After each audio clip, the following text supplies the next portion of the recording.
Hey everybody, I'm still running a tad late, but I am live on YouTube and I'm getting the live on TikTok set up. Just give me a mere moment and I will be back.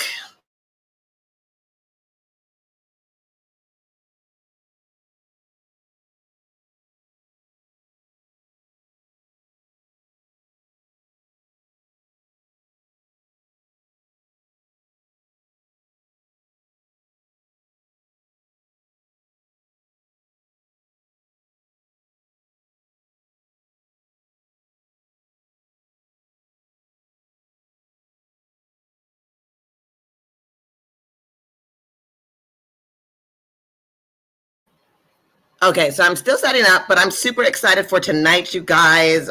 This is going to be my first time trying something like this. I see there's 2 people here. Please let me know that you're here. Say what's up in the chat.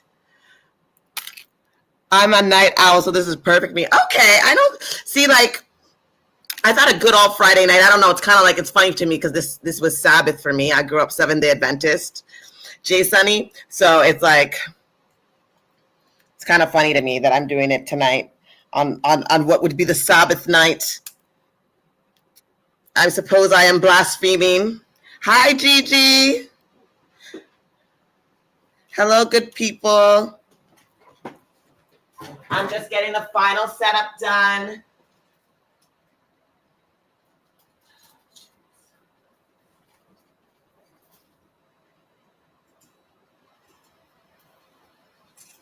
And I'm just setting up for TikTok. I think I figured out how to stream to you guys because that's what I was wondering, but I'm going to share my screen and mute up. I'm not even on. Yes, fellow blasphemers. Yes, fellow blasphemers. Rise. Arise. I do think that this could be very, very fun. I think it could be good conversation. I do expect some Christian crash outs because I always see them. But I've been listening in on these kind of lives, but I haven't done one myself. And I thought this is something that comes across my mind all the time. Like, why would a woman today be Christian? Like, seriously. And I know that, a lot of women are brainwashed into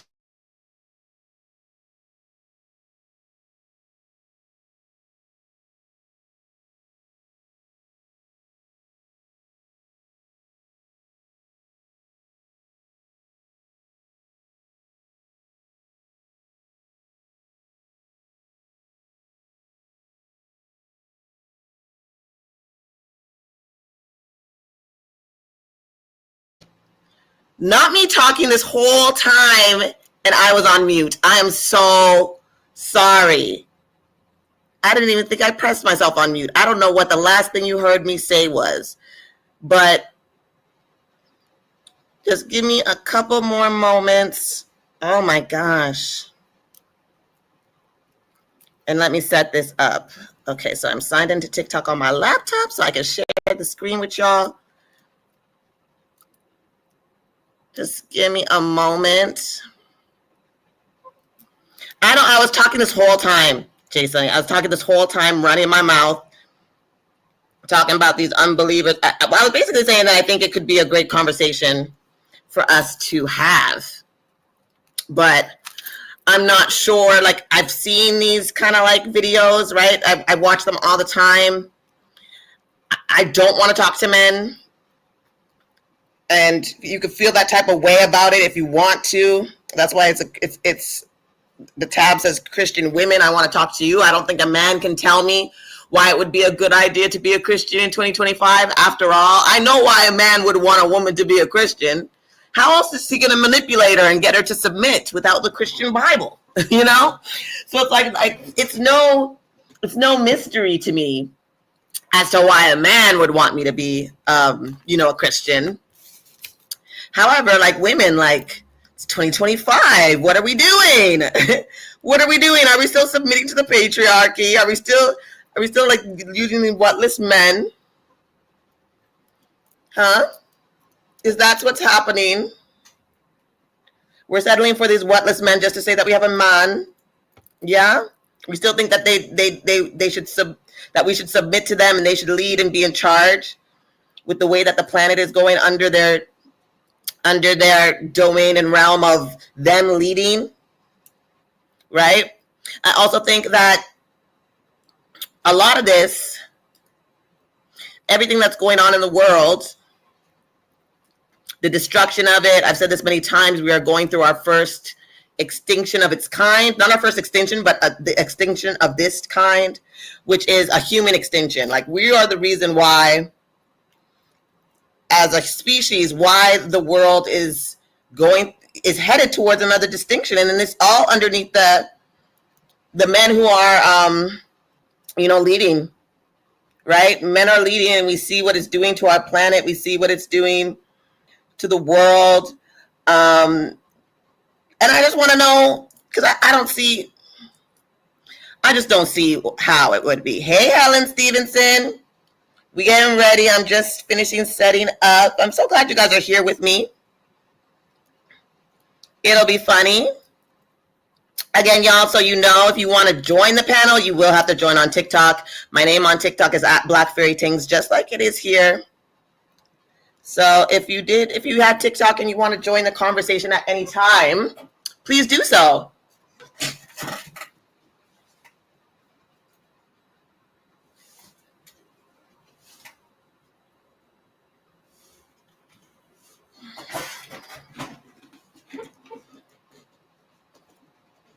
All right, y'all. So let's see how this does. I'm on YouTube. I have my other account set up here. Is my mic on? No, it's not. Okay, my mic's on for this. When I start the live, I will have to mute up here. I'm a fresh ex-Christian, and I hope I can get on, but I'll have to download TikTok first. Oh, then you may not be able to get on, G Sunny, because I think you at least have to have a few, you have to be following people, and people have to be following you, and I think you have a certain amount of engagement. I would love for you to join the panel, though. That sucks. I hate when that happens, but I know not everybody's on TikTok, and I totally get it. Okay. So I have everything set up for TikTok. I don't like, why does it look like that? I don't know. I can't fix it. It's cool.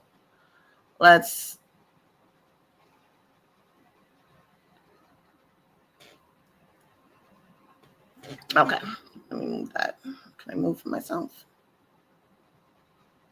Okay, so I'm going live on TikTok.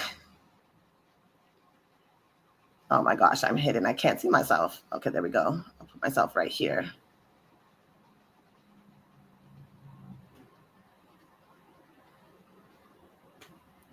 Okay, there we go. So how do oh my gosh, I shouldn't be doing this here. Oh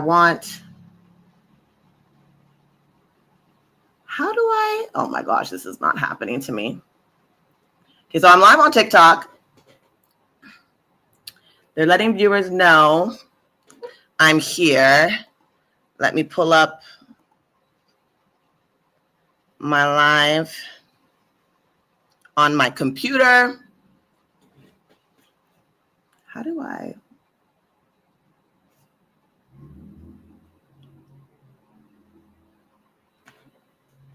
So.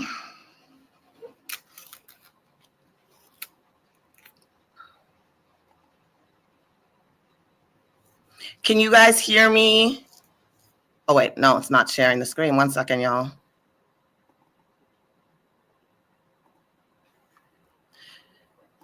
I hope people show up. You know what I'm saying? That's my little fear, that people will not show up and I'll be sitting here. But I did say that I would give it a couple hours.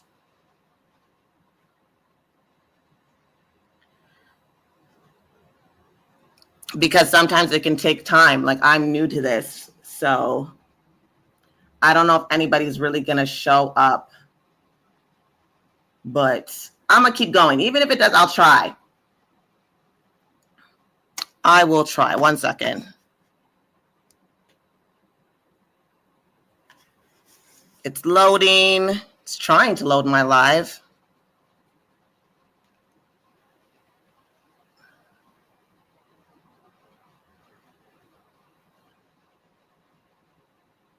Hey, you guys, I'm just trying to set up to the people coming in on TikTok. Hello there.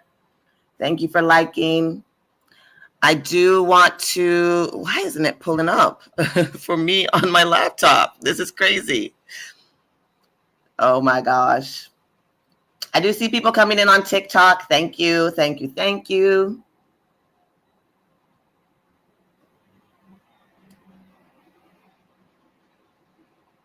I see people joining on TikTok. Hello, hello, hello. Oh, wait. I don't think they can hear me. Hello, TikTok. Can you hear me? I see people joining. If you can hear me, say hello. Still trying to get it up on YouTube, y'all. What is going on? I see people joining. Hello, hello, TikTok. How do I?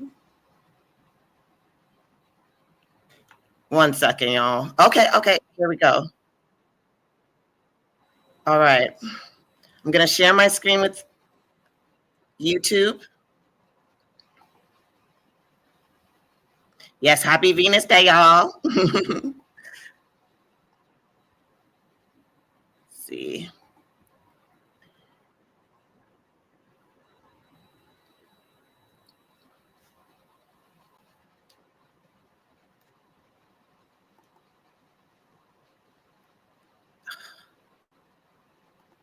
Cooperate with me, YouTube. Hello, people. Hello. You know what? I think my mic on TikTok is dead. I didn't charge it. Add to stage mic. I think my mic on TikTok is dead. I didn't charge it. Okay, where are you? Add to stage.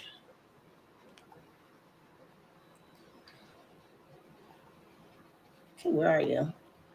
All right. Hold on now.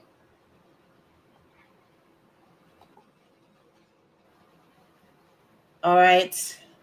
Hold on now.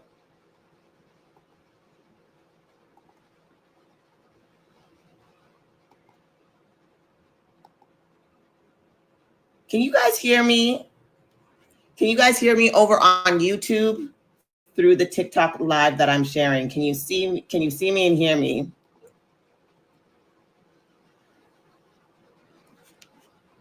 Can you see me and hear me?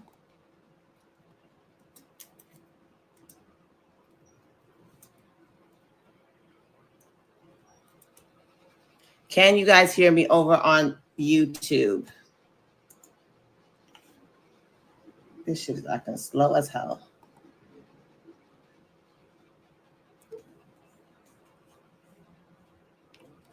Can you guys hear me over on YouTube? I see people coming in and out on TikTok. Does anybody want to join the live? Oh, I can't repost. Let me know. Can you guys hear me? Okay, good. You guys can hear me on YouTube. I can see you on both. I'll be switching from both screens. I do see people joining, but they be leaving out, y'all. But that's okay. People be scared. Let me just fix one thing. So I'm going to start getting into what this live is about. I'm just going to set up the live and what I want for the live and why I'm doing this live.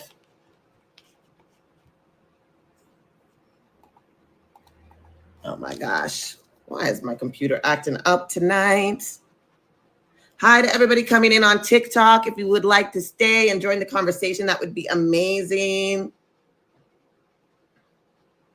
Because I really would like to talk to y'all tonight, right?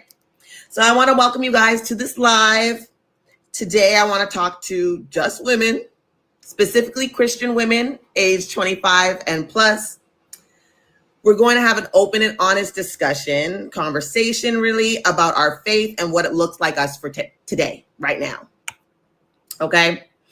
The question that I'm bringing to you is, I'm a woman living in 2025. Why should I be Christian? Okay. And I want to hear your perspective, your thoughts, your feelings. Okay. This is a safe space. And as long as you don't come with no problems, there won't be no problems. You respect me, and hey, I will respect you. Okay. So no judgment, just dialogue is what I'm aiming for. So just a quick couple things before we do dive in, right? This is a women only space. Okay, tonight I don't want any men trying to come up and tell me why I should be a Christian today. I know why men want women to be Christian. I totally get that aspect. It's not it's not making me lose any sleep. Okay. So men, you are though welcome to watch if you'd like, but this live is our space right now. I want everybody to be honest and respectful. As I was saying, we are here to explore and question, not to attack anybody, right? I'm not trying to attack anyone. I just genuinely want to know what your thoughts are, why you're thinking this way, because I do have my own perspective on this, right? I do have my own perspective on this. I personally am not a Christian. I would say at this moment in time, I am an agnostic atheist, okay? I'm still deconstructing Christianity myself. So this conversation stems from that, right? So I may share some facts from scripture and history, but the goal is conversation. I'm not trying to lecture y'all on anything. So yeah. One of the things that I'll say, like if I get into it with y'all, right? I can set up the anchor for you guys in all this. Actually, give me one quick second. How do I make it so that y'all can request up? Hold on a second. Oh, and on TikTok, I do have a live goal of just 50 roses. If you guys could help me with that, if you choose to stay. That would be awesome, because this is like my first live in a long time. This is my first live of this kind. I know it's kind of like a waiting game for people to come in, but I really want to know, like, do I have this set up right? Like, I hope so. Let me just check real quick since it's quiet. I want to make sure that people can request up, because I don't see the little request box in the corner that you see when you go live. 1 second, y'all. Let me just look that up. I'm sorry that I'm so unprepared. I thought it was just a matter of touch. Someone explained it to me and it worked. So see, it says click invites, co-host with creators. I don't want to co-host. I just want to co-host. Like, I can't make it. Hold on. I just want to make sure that I have this set up.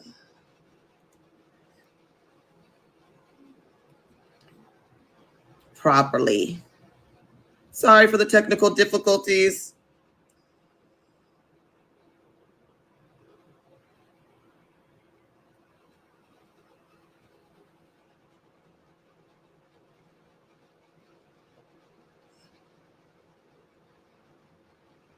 Oh my God.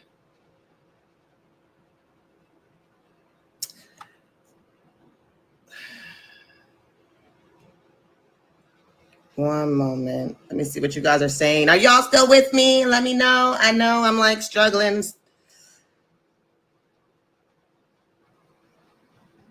I'm starting off rocky. Oh, thank you. Someone gave me a gift. Thank you so much, everybody. I totally appreciate it. Oh, Jay Sunny, that's you. Thank you. Thank you so much, y'all. Hold on. You know what? I'm going to watch a little video about this, because I need to make sure that you guys can actually come up.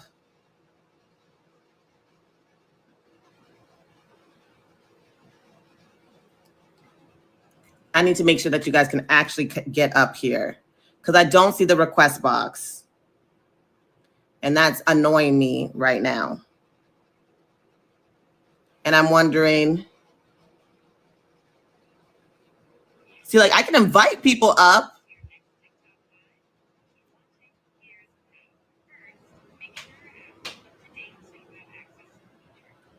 Like, where is it? Hey, everyone coming in.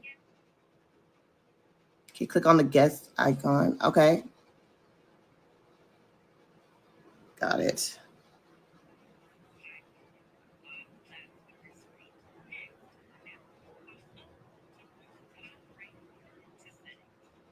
Okay, settings. Okay. Switch. Ah, I did it. Okay, so we are officially ready. I want people to invite up. I see, okay, there's the delay on YouTube, but it's there. Make sure when you come in, you like, thank you, Helen Stevenson. That's right, people on YouTube, don't forget y'all are a part of this conversation too. If you want to be a part of the panel and you have TikTok, come through, share your experiences. That's what's up.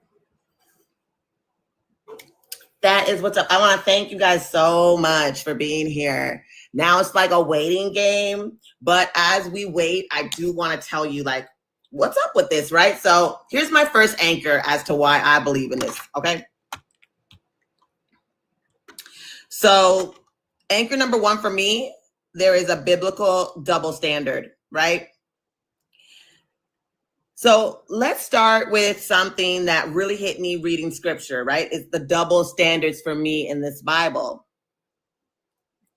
Men sin and often get grace, while women, we suffer the consequences. For example, David and Bathsheba, okay? David commits adultery and has Uriah killed. Oh, unalived. Unalived. Yet God punishes the child, not David. And in Deuteronomy, if a man grapes a woman, he can marry her and there's no punishment. How does that sit with you, Christian women? Does that feel like a God who truly cares about women, right? That's my question. Like, I don't see a God that cares about women when I read this book. If you don't know, over on YouTube, that has the same at here, Black Fairy Tings. Over on YouTube, I have been in the membership zone doing YouTube lives for the members there for Bible study. Now I just started it over on YouTube. So I haven't joined. So if that's something that you're interested in, I'm reading the Bible in chronological order. I'm still in Genesis. So if you'd like to join, please do. Any Christians on TikTok? Are you any Christians that want to come through? I do see 3 people watching, but I'm not sure if you are able to invite yourselves up. I'm going to give myself some time because this is my first goal. I mean, this is my first live of this kind. I don't expect, oh, we have somebody. Hold on. Oh, I said, oh, does that thing? I don't know. I sent an invite, I guess. I said it was in the box, right? And then I don't know. So I don't know what happened there. But I am reading the Bible in chronological order. I'm in Genesis right now. And I do reflections and all sorts of great videos, mostly while I'm reading, right? I have these pre-reflections and post-reflections of what I'm reading. So if you're interested in anything like that, join me over on YouTube, right? And even if you're not interested, subscribe. Follow me here on TikTok. Subscribe to me over on YouTube. And yeah, let's get into the second anchor, right? So women's values and laws. That's my second thing as to why me as a woman living in 2025, I could not be a Christian. So scripture also repeatedly treats women as secondary or property. Leviticus says menstruating women are unclean. Exodus allows daughters to be sold. And Numbers has this potion test for adulteresses, right? No male equivalent to these things in the law or anything else. I want to know, ladies, how do you Christian women reconcile these rules with being a woman today? I mean, does it empower or restrict us? I definitely think it's meant to restrict us personally. And then we have how a lot of, and this is like kind of like not my main point. I want to focus more on women, but it seems to me that women as well as children are collateral damage a lot of the times. Like it's almost like God doesn't think about the effects of the innocent women that are on the end of his tantrums, right? Like for instance, the women and children's suffering for someone else's mistake. Think Egypt's firstborn, the 42 children mauled by bears, Jericho's complete destruction and G-side.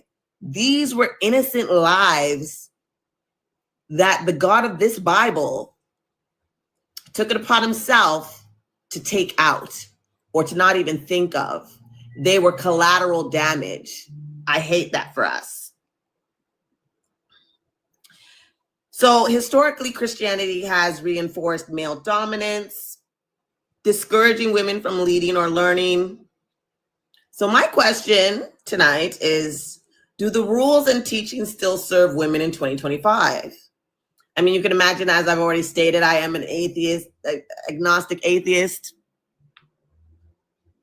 So you could tell. Let's see. Does anybody else see that there? I think TikTok shadows people for me to invite, but I don't want to invite anybody who doesn't want to be up here. We don't even have any engagement over here on TikTok as yet. Again, this is my first time, y'all, hosting this. Again, I am going to give it a couple hours. But I do want to hear from you guys if you're listening. And you don't have to be a Christian woman either. You could be a woman who's deconstructing, or even an atheist woman. Like, give your opinions as you've deconstructed. What are some of the things that you have noticed that kind of made you shy away from Christianity? Or if you're atheist, what made you, what's your opinion? Should people be Christian? I mean, I'm guessing because you're atheist, that's probably not the case. But I do want to hear from you. Share in the chat or voice your answer and come up to the stage. I am no one to fear. I mean, I'm not going to lie to you guys. I wouldn't consider myself a nice person, but I am kind, right? And what I mean by nice is I'm not going to be kind in the face of disrespect, right? I'm not going to play nice with you. You know, I do curse. I do. But that's just the way that I talk. You can't really take it like that.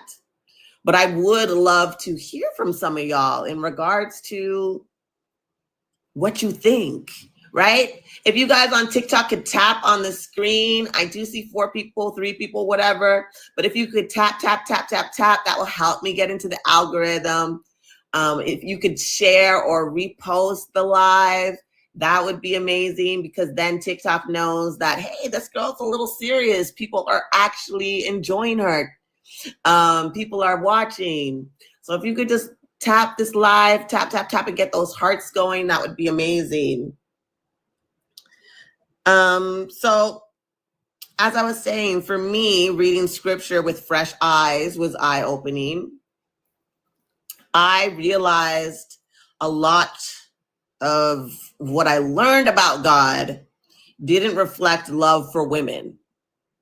That's why I'm asking these questions and why the conversation matters, really and truly. So we are just getting started. I want you guys to share your thoughts.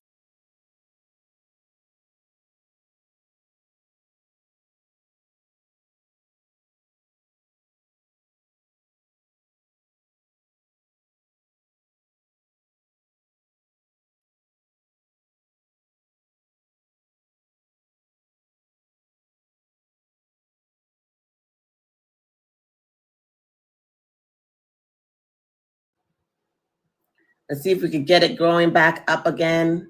Not sure why that happened. There we go. It looks like it's back up. Let me check from StreamYard. Okay, there we go.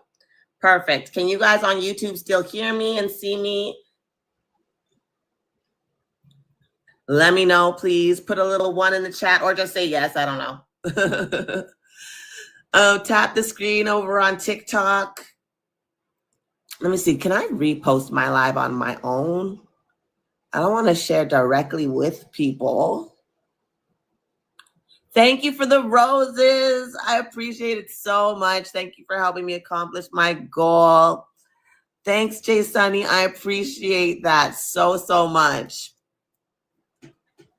Okay, yes, indeed. Awesome. So yeah, like, since nobody's here yet, I'm just going to continue to talk about my experience because I was born into Christianity. I was born into a Christian household. I was born into a very strict denomination of Christianity. Many people have referred to it as a cult, and it is the Seventh-day Adventist Church. Okay, that's right. I don't know if you've heard of the Seventh-day Adventist Church, but basically, even tonight, they practice Sabbath from Friday night to Saturday night, right? From sundown to sunset. From Friday night to Saturday night. It is a very strict religion. It's kind of cult-like, I can admit that now. And several of my family is still indoctrinated into this religion as well. So I grew up Christian, but I always had questions. I always wanted to know if, I don't know, it never really sat right with me when I started seeing things as I grew. I think the first time I kind of questioned things was when I was around 10, 11 years old, y'all. And I wanted a nose ring so bad, but in the Seventh-day Adventist religion, doctrination, right? You are not allowed to pierce your ears. You are not allowed to get tattoos, which I have now, piercings and tattoos. But you're not allowed to do these things. It's because your body is a temple of the Lord. You cannot do these things. And I remember I was like, well, where does it say that in the Bible? And I remember my Sabbath school teacher didn't know at first. They were stumped. They were like, oh, well, right? And they didn't know. So they told me they would check. And they came back the next week and told me. They definitely came back the next week and told me. And they pulled some verse out there behind about how it was some random verse. And I remember I took the verse, but even then, I've always been, I always love to read. And I love to read my Bible. And you may say, well, how did you not? We'll get into that later, right? I studied within the framework of what the Seventh-day Adventist Church was giving to me. And, like they give study guides and Sabbath school lessons and things like that. So that's how I learned the Bible, right? From the framework of what the Seventh-day Adventist Church wanted me to believe and wanted me to discover and what story they wanted to indoctrinate me with, basically. But I read the whole chapter of the book. And even then I was very analytical. And I saw that the verse wasn't talking about piercings being bad at all. And then when I went to church that next week and I said, I really took in the chapter that you told me about in regards to piercings. And it doesn't seem as though blessings, Nant Jojo, blessings. Thank you for joining the live. So I went back to church. And because I was discouraged, I was like, well, why did you show me this verse that has nothing to do with it? And I remember they got immediately upset and frustrated with me and told me and yelled at me, actually, and was like, you shouldn't be asking me that. Like, I gave you the verse, read the verse for what it says, and don't take in anything else, basically discouraging me from looking at the whole thing, right? I was supposed to take this small verse that this person clearly took out of context and didn't expect a young child like me to really fact check it, right? But again, I was an avid reader. Like, I love reading. Even now, I'm trying to get back into it. And I loved reading my Bible. And so you couldn't just I wasn't the type of kid that you could just give a verse to, right? I left it alone. I remember some years later, someone gave me the contradiction of that rule in the Bible. And I actually came across it in Bible study over on YouTube. When Isaac went, Abraham was on his deathbed. When Abraham was on his deathbed, he sent his servant to go find his son Isaac a wife, right? And when he got there, he had gifts and gold and things like that. He was supposed to find, Abraham sent his servant over to his homeland. He was in Canaan with the Canaanites, and he didn't want his son marrying a Canaanite. So he sent his servant to go to his land. And is that an invite? I don't know if these people are inviting themselves or not. I think it's not. I think it's trying to get me to invite them, which is not the thing. I want Christian women, atheist women. I want women who are deconstructing to come up and discuss the topic above me here. I'm a woman living in 2025. Why should I be Christian? Okay, women 25 plus, please request help. I don't want any babies in the chat. I'm sorry, I'm a grown woman. I am 41 years old, and I'm not interested in talking to people's children. I need that frontal lobe to be formed fully, okay? So 25 and up, right? This is an adult conversation for adult women. Anyway, back to my story. So Abraham was sending his servant, and he sent him home. He said he wanted Isaac to marry, Abraham wanted Isaac to marry someone out of his bloodline, right? So we're talking incest here. He sent the servant. The servant went with camels and such and jewelry of all kinds. And he said that, okay, so who's it, Rachel or Rebecca? Rebecca, I believe, is the name. I could be wrong, but Isaac and Rebecca, I believe it's Rebecca. But when he sees Rebecca, he makes this prayer, whatever. He knows that that's the one. And he gives her a ring and some bangles. And then she takes him to her home. And then when she decides that she will be engaged to Isaac, the ring didn't go on her finger. The ring went on her nose. So I was like, oh, how come Rebecca could sport a nose ring, but I can't? And it was this older predatory guy, this older predatory kind of guy in church that told me this, because I had told him at this time I was older when this was brought to my attention. And he was an older man that was literally preying on me. Okay, but that's another story. But he told me this. I mean, nothing ever happened. It's funny because that I say that. If you follow me and you saw my latest video on TikTok, it was like my friends being like, city nighttime. I'm telling you, I'm a city girl. Religious beliefs and indoctrination. Oh, that's AI. But sorry, I'm looking at the screen on TikTok trying to see if anybody's talking or saying anything. I'm navigating both. Yes, because I think TikTok will strike your account for minors being in certain conflicts. That's right, they will. That's why you have to, I'm going to just ask, are you 25 and up? I know some people don't like sharing their age, but I just want to confirm the age. And also it's I don't want to talk to other people's children. You know what I'm saying? I don't want to talk to other people's children. I'm not trying to indoctrinate myself. I'm not trying to myself indoctrinate people's children with my beliefs. I also don't think that they have the bandwidth to have this type of deep discussion. You know what I'm saying? So you're right, Helen. How long have we been on? We've been on for 39 minutes. I know. I can't believe that no one's here yet. No one's here. I was really hoping for a better turnout. But then again, even these platforms take time. This is I don't go live on TikTok. I think I've gone live a handful of times. I would say maybe 4 times prior to this over the span of 2 years. So I'm not sure, but I know I have to keep coming. And I do want,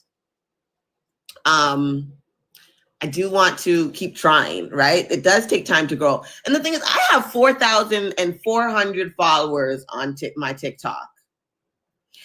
I've grown it over time, mostly with the duets that I've done. I think the largest, my most viral video is at like over 700,000 views. And I've been slacking on my TikTok. I have issues. I have a hard time focusing on more than one platform at a time. But I'm trying to change that. So my two best performing platforms is YouTube and TikTok. So I was like, and I can combine it this way. I am discussing both things on both channels.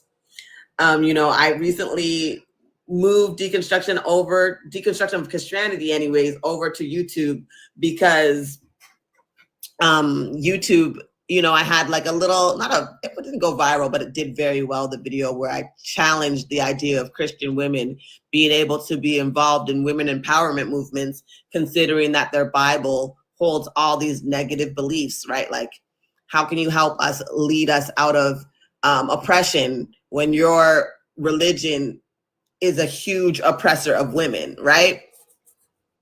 So, and that's what I even want to understand during this conversation, because as I watch all these deconstruction channels and their lives, I am baffled by the women who stand by this God and all the wrongs he's done, right?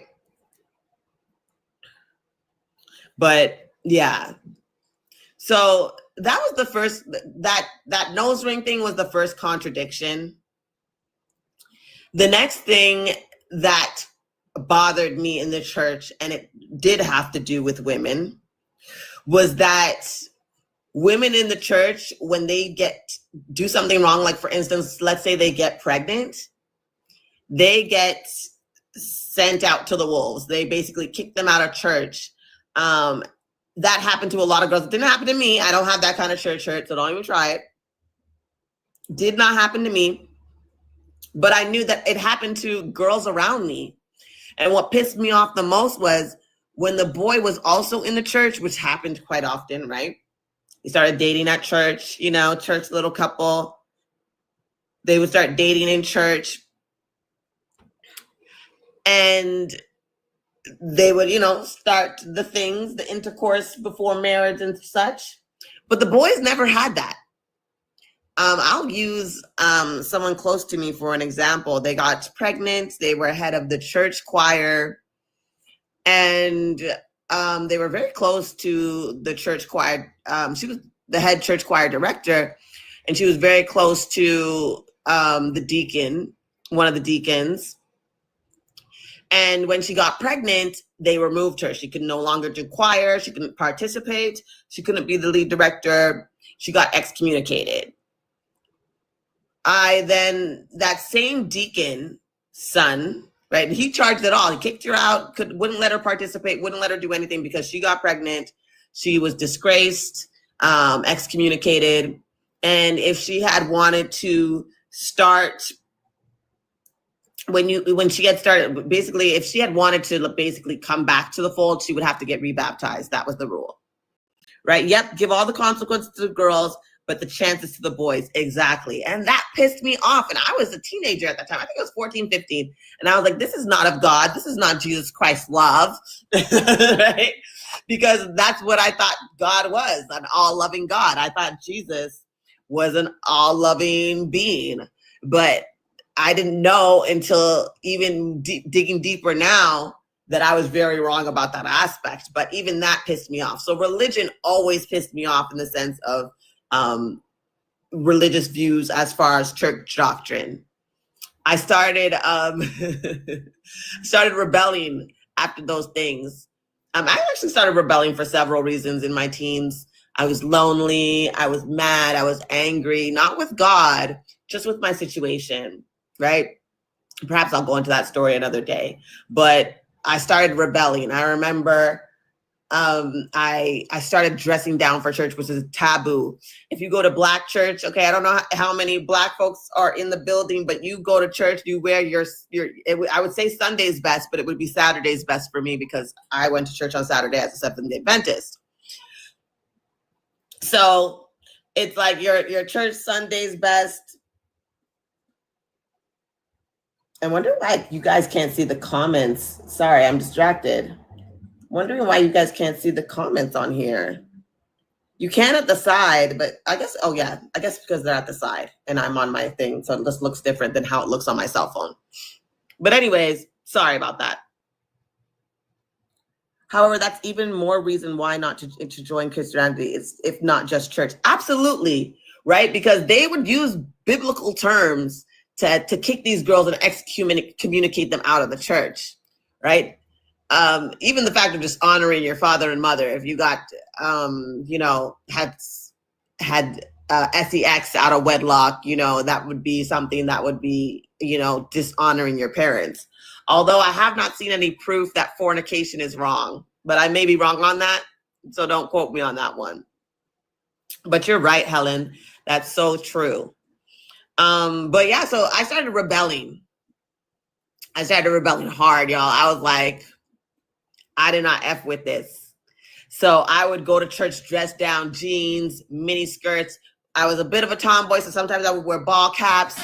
I would go to churches, sometimes at this point I didn't have a home church.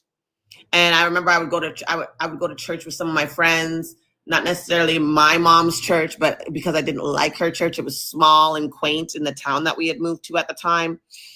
So I would go to church with friends. Thank you for the likes. Please tap that screen, y'all. So I would, where was I saying? Shoot, I lost my place in my mind. Okay, I was talking about church and going to church and how I was rebelling. So yeah, so I would go to friends' churches and I would be dressed that way, dressed down. And people would come up to me and be like, can I tell you about the Lord? Welcome to our church today. I want to tell you about the Lord. And you would see how their face dropped when I said, oh, I already know about the Lord. I grew up in a Seventh-day Adventist church. The looking at me up and down like you grew up like that and you came here, you could instantly see the turn of how they looked at me, because basically I was supposed to know better. But they weren't, all of a sudden they weren't welcoming anymore, even though this had maybe been my few times at this church in particular, right? If it was my first time at this church. So that was crazy to me. I was like, okay, weird, but cool. Like, I don't know. So I started seeing that treatment too. And I would be like, well, doesn't the Bible say, come as you are? And I'm coming as I am and who I am right now. And if you guys can't accept, I was like, I'm telling you, I probably thought I was Jesus. Thank you for getting me to 280 likes. Thank you. That will help so much get us into the algorithm. And hopefully some people will come up and share their story. I am asking for women who are atheists, women who are Christian, women who are deconstructing. Why should I be Christian as a woman in 2025? Thank you. We're at 339 likes. I thank you guys so much. So yeah, so I could see then, and it just emboldened me further, right? To like pretty much stick it to them any way I could. And then I remained Christian for a long time, but Christian in like, I wasn't religious. I wasn't attending church anymore because I got older. Like this was like started in my teens. And when I was 17, I graduated 18. When I was 18, I was asked to leave my home and I was sent to go live with my sister because I was a troubled child. So my mom sent me to live with my sister at the age of 18, turning 19. And I wasn't going to church as much, every once in a while I would go with friends and things like that because I did have a lot of Seventh-day Adventist friends. But I was like, not as into it. Like I didn't like church people. I thought they were all the biggest hypocrites ever. My experience with my stepdad emboldened that because my stepdad, he wasn't like physically abusive or anything like that, but he was more like mentally abusive, emotionally abusive. When my mom remarried and married him, He knew she had children, but didn't seem to like the fact that she had children. He did not really engage with me and interact with me. Imagine living with someone and they ignore your existence only when it suited, up until the point that it suited them. Like, I remember coming in from school and I would say hi, and he would be sitting on the couch in front of the TV. He wouldn't even look away from the TV. He might grunt. I might get a quick hi, but it was complete, like, utter, just, what's the word I'm looking for? Indifference. I didn't feel welcome in my stepdad's home. And I can't say that it was like that before, because he courted my mom a while. He wasn't bad or anything like that, but he never showed an interest in me as far as a child. So when we moved in, it was kind of like I was, like, again, very indifferent to me. So I was angry about that, because he was a person who preached in church. He wasn't like a preacher, but people loved to hear him speak. He had a way with words, things like that. So people let him preach, even though he wasn't like a preacher. He kind of made his ranks up into church with his vocal ability and his ability to share the word in the eloquent ways that he did. And I remembered, like, he's a hypocrite, because he goes out there pretending to be this Christian, but he doesn't care about the own children in his home that are suffering. Because when my mom remarried, it was this big move. I moved 4 hours away from my hometown. I lived in the same house as a teenager, right? I grew up in the same house, same city, same community my whole life. Moved 4 hours away so that my mom could start this new life with this man. And I hated it. Okay. I was in the boonies of my town. Like, even people in my city were like, you live far, right? Even though I was technically in the city, I was far out. Like, a lot of new construction, a lot of new homes. Thank you so much for the likes. Oh my gosh, I'm almost at 1,000 likes. Thank you guys so much. I have 16 of the 50 goal of the roses. I appreciate you guys. Thank you, Helen. And so I was just like, he's like, and people loved him in the church. People loved him in the church. Okay. He was beloved, right? When I tell you, he practically preached almost every week at my mom's small church. He may have been the pastor. They had like a pastor that came in, I think, like a couple times a month, but not a pastor. So he would get to preach. And it was like a small, I would say, a group of like less than maybe 30 members. That's how small the church was in a smaller town outside of my town. Okay. So, and he liked that. He definitely looking back, he was a narcissist, right? But he never made me feel welcome. And that just pissed me off even more, that people praised him. And I'm like, he's not a good guy. Like, he may not be hitting me or hitting my mom, but literally I was supposed to be seen and not heard in my own home, which didn't really feel like my own home. So he had actually told my mom that he didn't want to live with me anymore, even though I had spent a year in boarding school at a Christian boarding school. It wasn't like out of the country. It was in the province, or what Americans would call a state in Canada. And I was literally only like maybe like a 2-hour drive, if that, away. It wasn't that far. But I guess he had gotten used to me being away. When I came back, he just got irritated all over again. It was the same thing. And he told my mom he couldn't live with me again. And my mom, being the good Christian that she is, who submits to her husband as the man does to the church, she and I was going to go to school anyways in the city of Toronto. She sent me to go live with my sister, who was already living in the city of Toronto, to appease her husband. Thank you for the 1,000 likes. I appreciate it so much. I'm just going to continue to share. Hopefully people come up and share too. Is that an invite? Can I send an invite? I don't know. I'm sending invitations. I don't know. When I see it's a woman.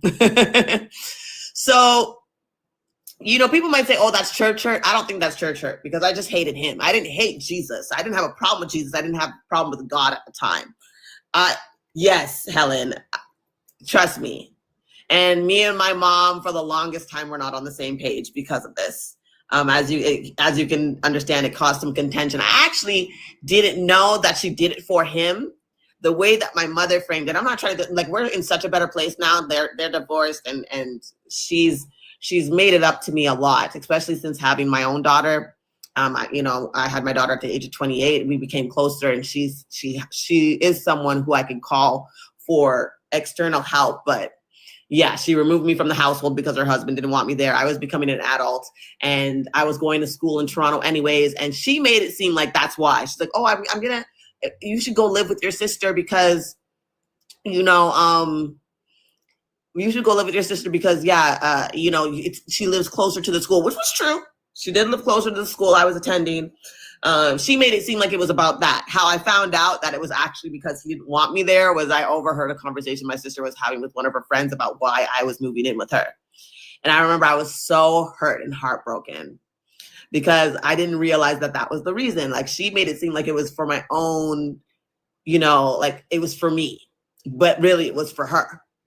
And it was for her to be able to make this work with this man. Right? So it says, Helen says on YouTube, "I honestly believe that religion was meant for men, but now women would rather abide by it." So, and I feel like it was kind of like, remember, even like, and that's the next step of my deconstruction, Helen. And I don't know like what race you are, but for me, what really made me turn away from the church was finding its connections to the transatlantic slave trade. When I found out that this religion was given to us, and I can't remember how exactly I started deconstructing at this time, and I didn't know I was deconstructing. I wouldn't have called it that, but I just remember I watched some type of Black history movie. Okay, Helen, so you get me. I don't know if you're a part of the transatlantic slavery. I don't want to assume that. Me, I'm Canadian Caribbean. I'm Canadian Jamaican. So the slave trade, I was just a boat stop. But if you're American, I'm sure you can imagine, right? Because I started learning about Black American history, and then it seeped into me learning about the slave trade as far as the Caribbean. And I never really learned this. We don't learn a lot of Black history in Canada. They keep it pretty like PG, very basic. Asking the slaves, telling the slaves to, come up, talking about the slaves that came up from the States over to Canada, things like that, but nothing really all that deep. We're only now really getting deeply into the more the history of Canada, and its own ties to slavery and white supremacy are being exposed now that it's more of a bigger topic, especially what's going on south of the border than us. Okay, so yes, you're a Black American. So you're part of the transatlantic slavery. We're just a boat stop away. Hello, sister. So when I found that out, I was just like, you couldn't get me to be a Christian anymore. Nobody could reconcile it for me. And that was it. I was done with it. I didn't really deconstruct it from the perspective that I am now. That was enough for me, learning about that. And I remember I was just like, I was just disgusted because nobody convinced me that our oppressors gave us something that was meant to build us up. Like, nobody could tell me that. Like, once I found that out, I was like, nah,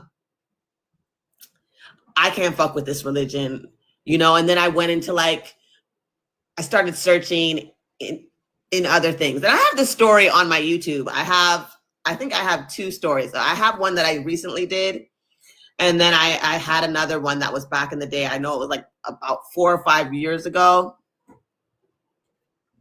think it was about 4 or 5 years ago. Because I would say 4 or 5 years ago. Yeah, about 4 or 5 years ago. Because I had locks, and obviously I'm not locked now. I have my hair in some mini twists right now to fight the humidity.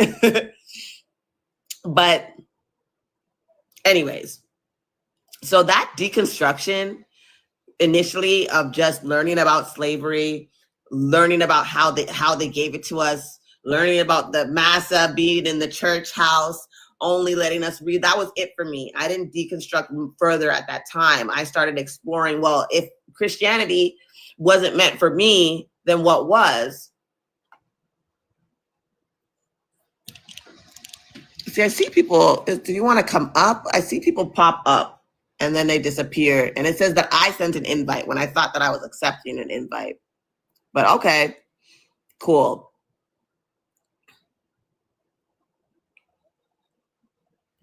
But what was I saying? Yeah, so I started looking at like what did my ancestors believe? You know, a lot, if you know, like we go back to like West Africa, pretty much the transatlantic slavery. A lot of us, the majority of us, are West African descent. So I started looking into Ifa, and I have books. Like I have a book called like Finding Soul on the Path to Orisha. I have another book there that's about voodoo. I was trying to figure it out, y'all. I was like, where do I come from? What do I like? What can I find out? Oh, did you follow those social media pages like Sankofa League and Blacks Be Like? They truly helped me deconstruct. I didn't. I don't even think like those pages existed back then. This was like, I'm 41, and that was back when I was like, I think 20. It was back. Yeah, like it was probably about 11 years ago. Damn. Because I know my daughter was already here. She's 13. I know she was at least 2 when I first found out about it, and I was appalled. And I was disgusted, and I was just like, I cannot have any parts. I remember I watched a movie called Zygist, which you can still find on YouTube. The first half of it is about Christianity and how the story of Jesus's birth was, he's probably like the 5th story that we have like that. Like it's just a reconstructed version starting off in, I think the first one was in Egypt, right, with Horus. And then I watched those documentaries from that guy. And I don't really recommend, the documentaries gave me an idea, but I don't like this guy. What's his name? I can't remember, but he did like, he's a Black American man. And he did like, it was a series too. I think there's 3 of them. And I know Dr. Umar was featured in it, and a bunch of other people were featured in it that were supposed to be, you know, like they were like the Hotep squad. You know what I'm saying? It was like the Hotep squad of that time. You remember that film, Helen? Yes. So it was the Hotep squad of that time that came to Hidden Colors. Yes. Hidden Colors. So I watched that series, and that opened my mind further, and they did touch on the Caribbean and stuff like that. I was like, oh my gosh. So then I started digging into how it got to my island and things like that. And I came across a video on YouTube, which I featured in my most recent video about how I turned away from Christianity. Like I was saying, I did another one back in the day when I first started this channel, and this channel started off as like a manifestation channel or something like that. But I wanted to explain my journey. I was like, trust me, y'all, I did the tarot card readings. I had a tarot card channel that I only recently shut down. I didn't delete it, but I just put it to the side because I don't know what to do with it. It has 2,200 subscribers, and I don't know, it doesn't feel right to throw it away, but I don't know what to do with it because I'm not into tarot readings anymore. I've tried even up until recently to get back into it, and it didn't work out for me. So I don't know. I keep sending, you know what? I'm not going to do that thing anymore because I don't want to send the invitation. I want people to willingly come up and come forward and have this discussion with me. Hi, Gigi. Tariq. Yeah, I don't like that guy. I don't like Tariq at all. I don't like Dr. Umar, especially recently, the way that he's treated the way that we see him treating his daughters, the fact that that school has never been built, but he's collected millions of dollars in donations. Like, scammer, right? And these men want women's submission in the same way that Christian men want our submission. And I don't like that. But he did introduce me to a lot of Black history that I didn't know. And I did further, like, especially when I started finding out about him, like, yeah, I learned a lot from him, but the way that they frame it, obviously, and things like that, I wasn't down with. But yes, that was right. His name's Tariq. Oh, girl, Umar, that's a demon. That's a damn shame. Ain't it? Especially the stuff that's going on. Did you hear about that girl that he just put on blast, that woman that he put on blast, talking about how good she sucks the D and da-da-da. Like, I'm like, you're so disgusting. What kind of, like, you're supposed to be a leader of a Black man. Apparently he's exposing her. Apparently he borrowed money from her. All this stuff had her watching his sick mother. all that stuff while he flew out to do whatever interview he had or panel he had. He's absolutely ridiculous. Grade A scammer. But I did learn some things, and it helped me deep dive further. So I came across IFA. I came across things like that. I never tried to become a part of those cultures and religions. They're closed practices. And from what I saw, like I can't submit to a man. I can't even submit to anybody. I'm not really good with authority. And from what I understood is to enter IFA, you kind of have to go under somebody, right? And then they train you and teach you, but you kind of like, and maybe this could be me not understanding it, but it kind of seemed like, at least I remember a girl that I kind of like, we kind of discovered this together at the time. We don't talk much anymore, but she went under somebody when she found somebody, and it seemed like she was her servant. Like she would go over there and like clean her house and drive her everywhere. And she said, oh, I have to, because, you know, she's like whatever she was to her. I can't remember the name at the top of my head of who she would be. Yeah, broken clock is twice a day, Helen. So it was like, you know, like, so I didn't like that. I was like, I could never do that for somebody. Like, if you want to teach me, but I'm not going to be your servant doing all these things and everything like that in order to like learn from you, right? I guess I don't have the humility for it, y'all. I don't have the humility for it. So I just left it at that. Now, what did I want to say? So that was the start of like my deconstruction journey, really. And I did candle magic.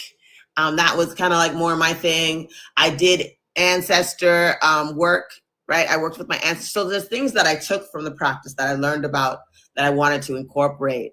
And I did get a fair amount of healing from those practices.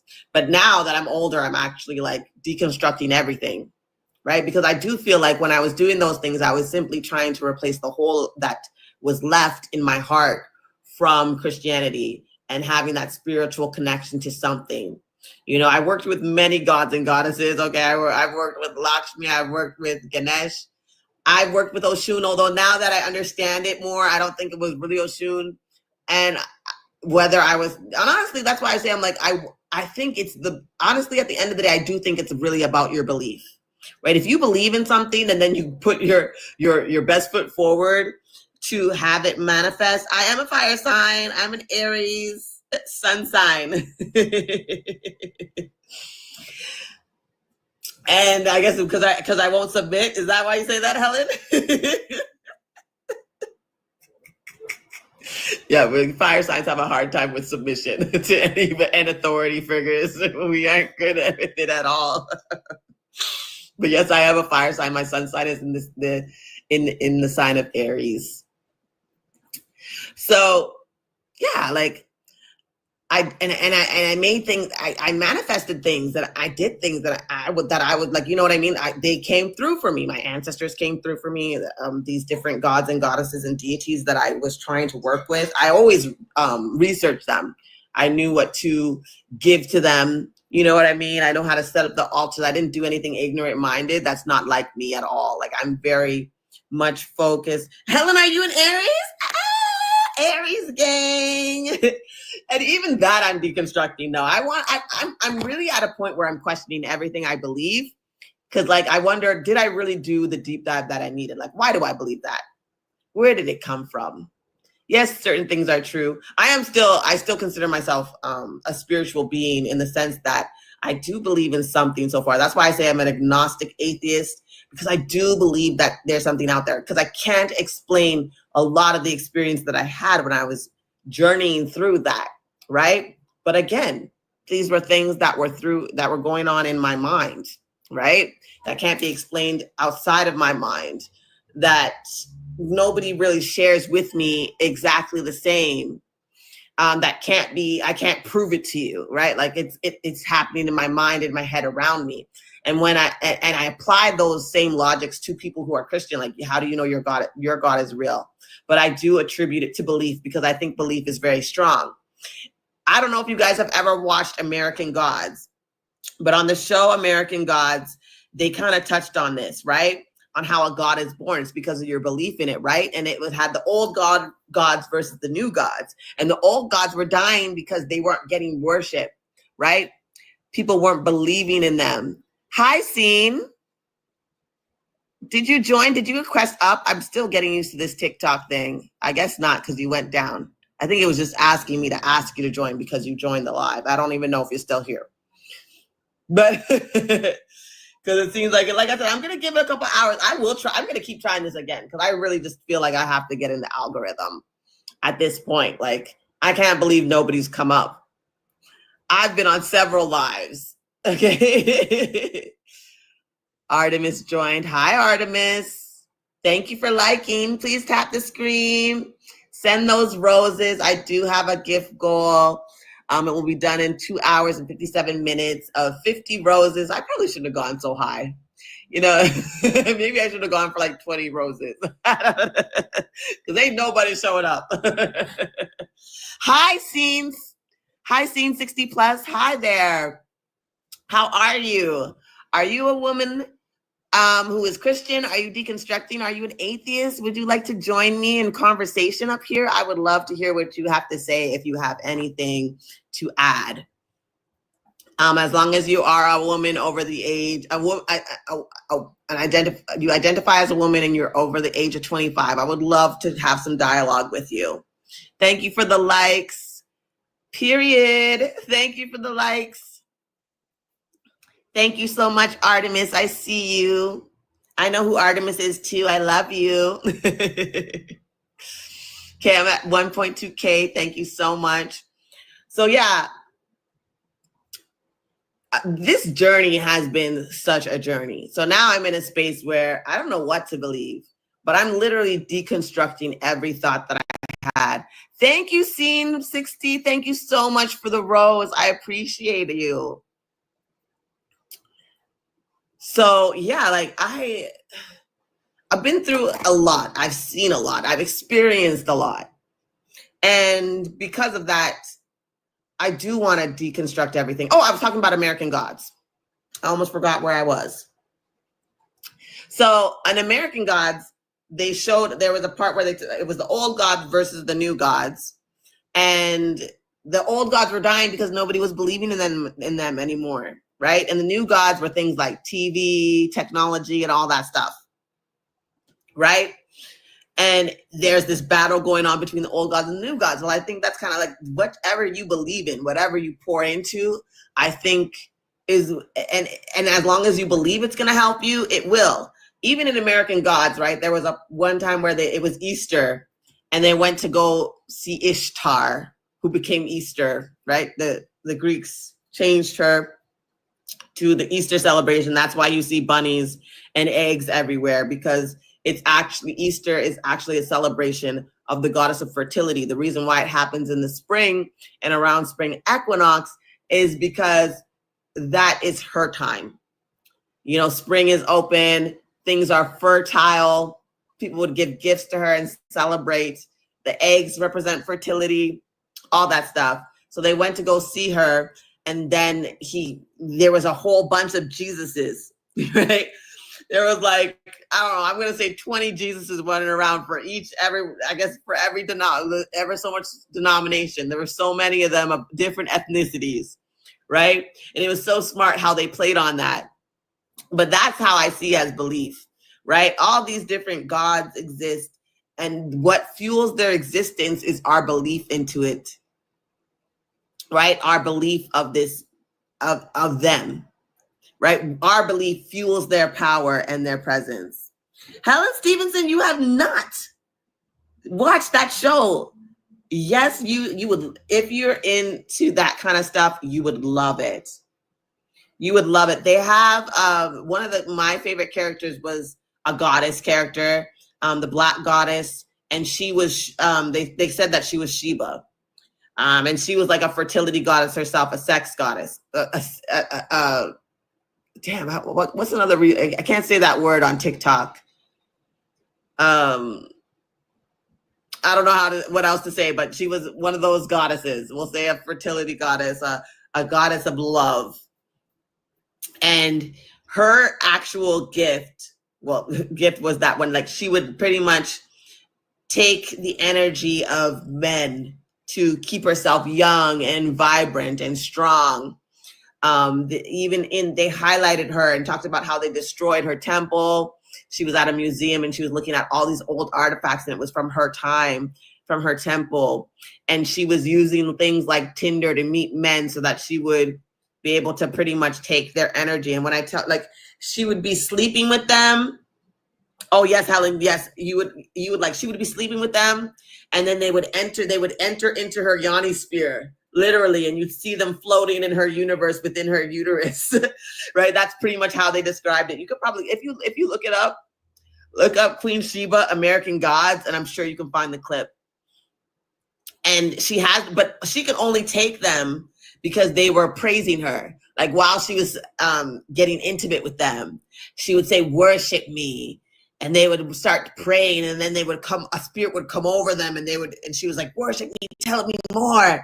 And then she's sleeping with them, doing the rocking and whatever, rocking away with her body, you know what I mean? Giving that good. And they would thank you for the gifts. Please continue to like the live. It'll help me that at least that some interested. I'm at 1.1K likes. Thank you. Oh, 1.2K likes. Thank you so much. So yeah, and she would be rocking away, and they would start praying to her like, "Yes, I love you." That person would be like, "Worship me, worship, make it sound like worship." And as they're worshiping her, they would be overcome by a spirit, like a succubus, like that, definitely succubus energy, like Lilith. And then she would take them into her yoniverse, and they would just disappear. And she would look younger and more beautiful because of it.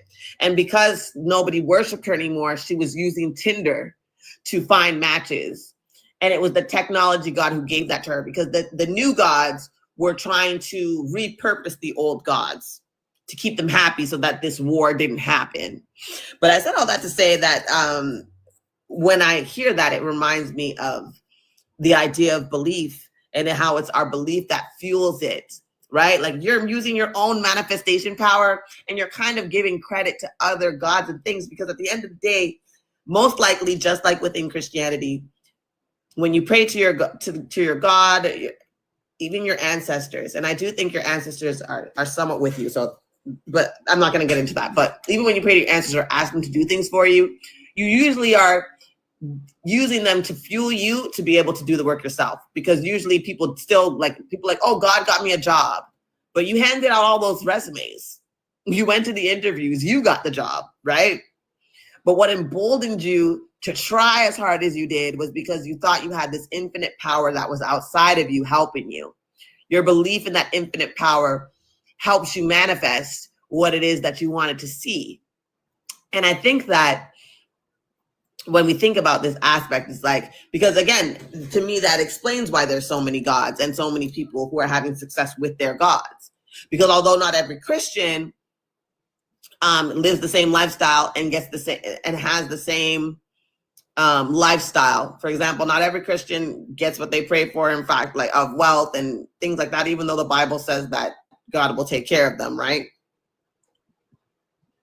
We don't see that for all of them. Just like if you look at Hinduism, right? Or people who worship Lakshmi or Lord Ganesh or any deity, right? There'll be a group of people who are probably doing way better, and it has to do with them. It has to do with their belief in themselves as much as it is in this deity. It reminds me of the book, The Sacred, what could I say other than that word? It's a comment on YouTube for those of you listening. I don't even know if it's the same people or not, but it reminds me of the book, The Sacred, Night Worker. Okay, I got it. Yes, I think you will truly enjoy that show. I really do. It was a really good show. It lasted 3 seasons. I think it was done too soon. The 3rd season wasn't the best. of them, I would say the season 1 and 2 are the best. Especially because I don't know why I think they didn't bring back Anansi, because Anansi was one of the gods, the old gods, right? The old African gods. They had Thoth, they had Anubis, and then, like I said, Queen Sheba. Those were the black gods that were introduced to American gods. And Anansi was the most outspoken. I would love, Helen, you would love one of his monologues. Say a Nancy monologue from American Gods, Helen. Trust me, it will send shivers. And there's a couple of them, but they will send shivers. What he says, especially about Black people and about what we've been through, and how it's time for the gods to raise up for their children, right? One of the first scenes of Anansi on American Gods was he was on a slave ship, right? And one of the slaves was praying to him, "Oh, Anansi, Anansi, I call to you." He's kind of singing, but he's singing it in his own language, and the subtitles are there. And he appears and he sets them free their chains. And he said, he's like, "You can go across to this ocean, but let me tell you what's waiting there for you. You're going to be treated as secondhand citizens. You're going to be slaves. You're going to be picking cotton. You're going to be doing all that thing. But I can save you from that." And his way of saving them was unshackling them and letting them burn the boat down. As we know, there was a lot of slave ships that went down in flames due to slaves fighting back. The slaves who'd rather jump off the ship and take down the whole ship with them rather than be a part of what was happening over in the slave trade. Right? That was a very beautiful scene. There's others too. His character wasn't. Yeah. Oh, damn! I have seen a Nancy clip. Orlando Jones did that. Yes, exactly. They always do that with good shows. Very few seasons, yet keep giving these other shows 6 or more. Yes, just like The Wheel of Time, which I just heard was canceled. And I don't know why, because it was #1 on Amazon. I loved Wheel of Time. Came back into books, period, because they seem to last longer as far as having more books. You know what I mean? As far as like sequels, different sequels of books, as they do seasons these days. So that was super cheesed. But yeah, so that show I definitely recommend. It opens your eyes to, again, that belief and things like that. And it was really good. Thank you, Jay Sunny. I'm 80% at my goal. Thank you so much. That really helps the live. I mean, even if we don't get anybody here today, this helps, right? I wanted to go live once a week, but I'm wondering if I should try to go live maybe more than once a week to get me into the algorithm for TikTok to take me seriously, right?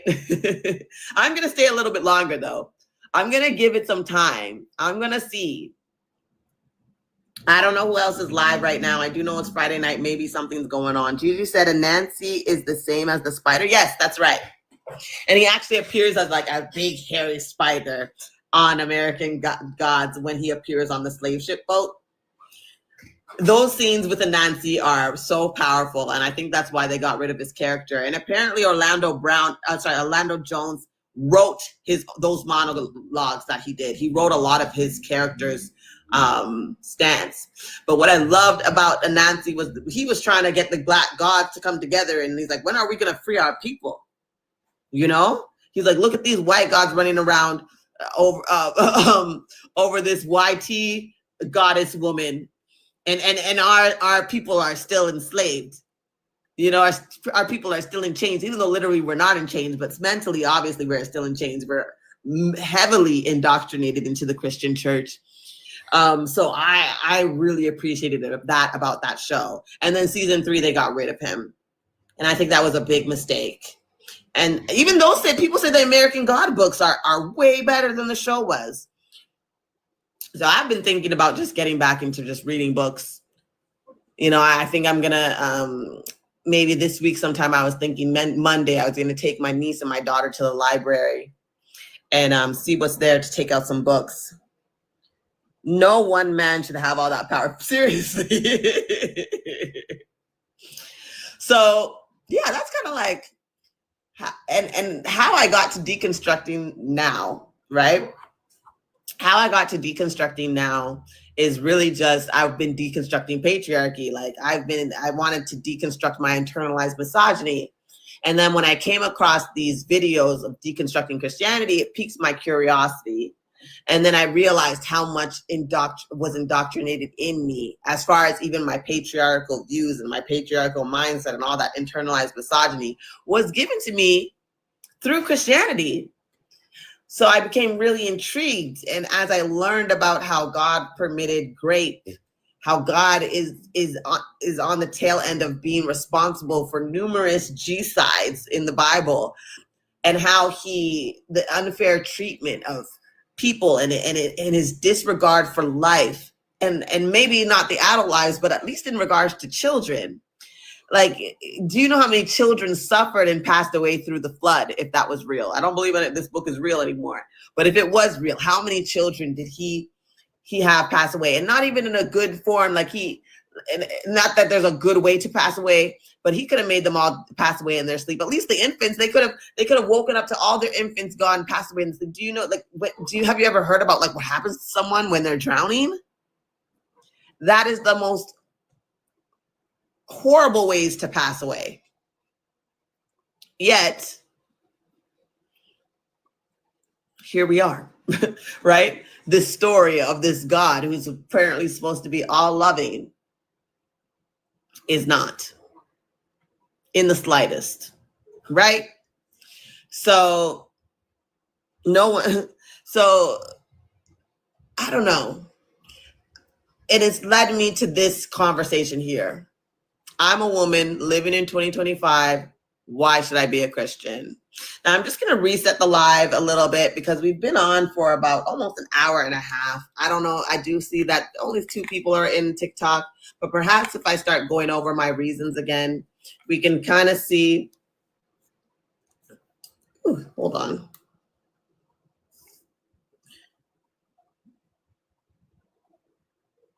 It will kind of set up the live in the sense of, so you guys can know why I feel the way I feel, right? Just in case anybody new I know Cena 60 was new. So one of the reasons was the biblical double standards. We can get into that, right? If you look into the story of David and Bathsheba, I've gone through this story before. If you are interested in seeing some of my Sunday revival lives, which I forgot to post about, I will be doing a Sunday revival live Sunday. I'm still prepping for it. And then I'll put the time up probably by tomorrow afternoon. But I say that to say that I discussed Bathsheba and David before. And let me pull it up on my tablet because I think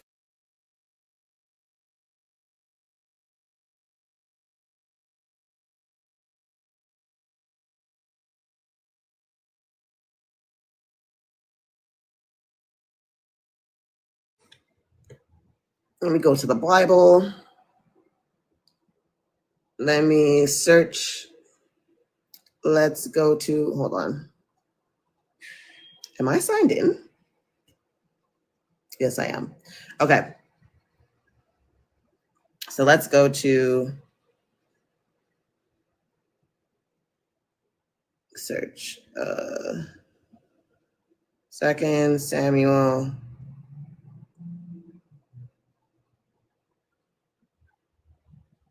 Is it 11? Yep. 2 Samuel 11. David commits adultery with Bathsheba. I am using the NRSVU, the New Revised Standard, I believe is what it's called. I actually changed to that one because an ex-pastor said that this version of the Bible is the closest to the original text, to the Greek and Hebrew texts, the original text that this was translated from. So I switched it over because I want the most literal it can be. So 2 Samuel 11 is David commits adultery with Bathsheba, right? So let's go through this story.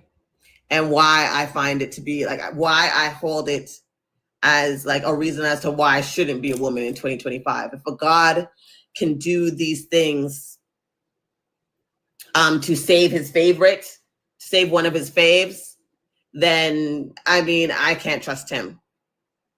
So it says, let's start from verse 1. So in the spring of the year, the time when the kings go out to battle, David sent Joab with his officers. So you guys know the story of King David, right? I hope so. If not, you're learning a little bit something. If you're Christian or ex-Christian, you'll know this story, or you've heard this story. At least you would have heard of David. Okay. Anyways, so in the spring of the year, the time when kings go out to battle, David sent Joab with his officers and all Israel with him. They ravaged the Ammonites and besieged Rabbah, but David remained at Jerusalem. It happened late one afternoon when David rose from his couch and was walking about the roof of the king's house that he saw from the roof a woman bathing. The woman was very beautiful. David sent someone to inquire about the woman. It was reported, "This is Bathsheba, daughter of Eliam, the wife of Uriah the Hittite." So Adam sent,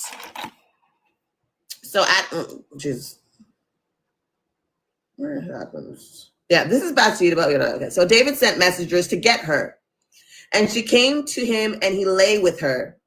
Now she was purifying herself after her menstruation cycle. It says period, but I don't know if I could say that.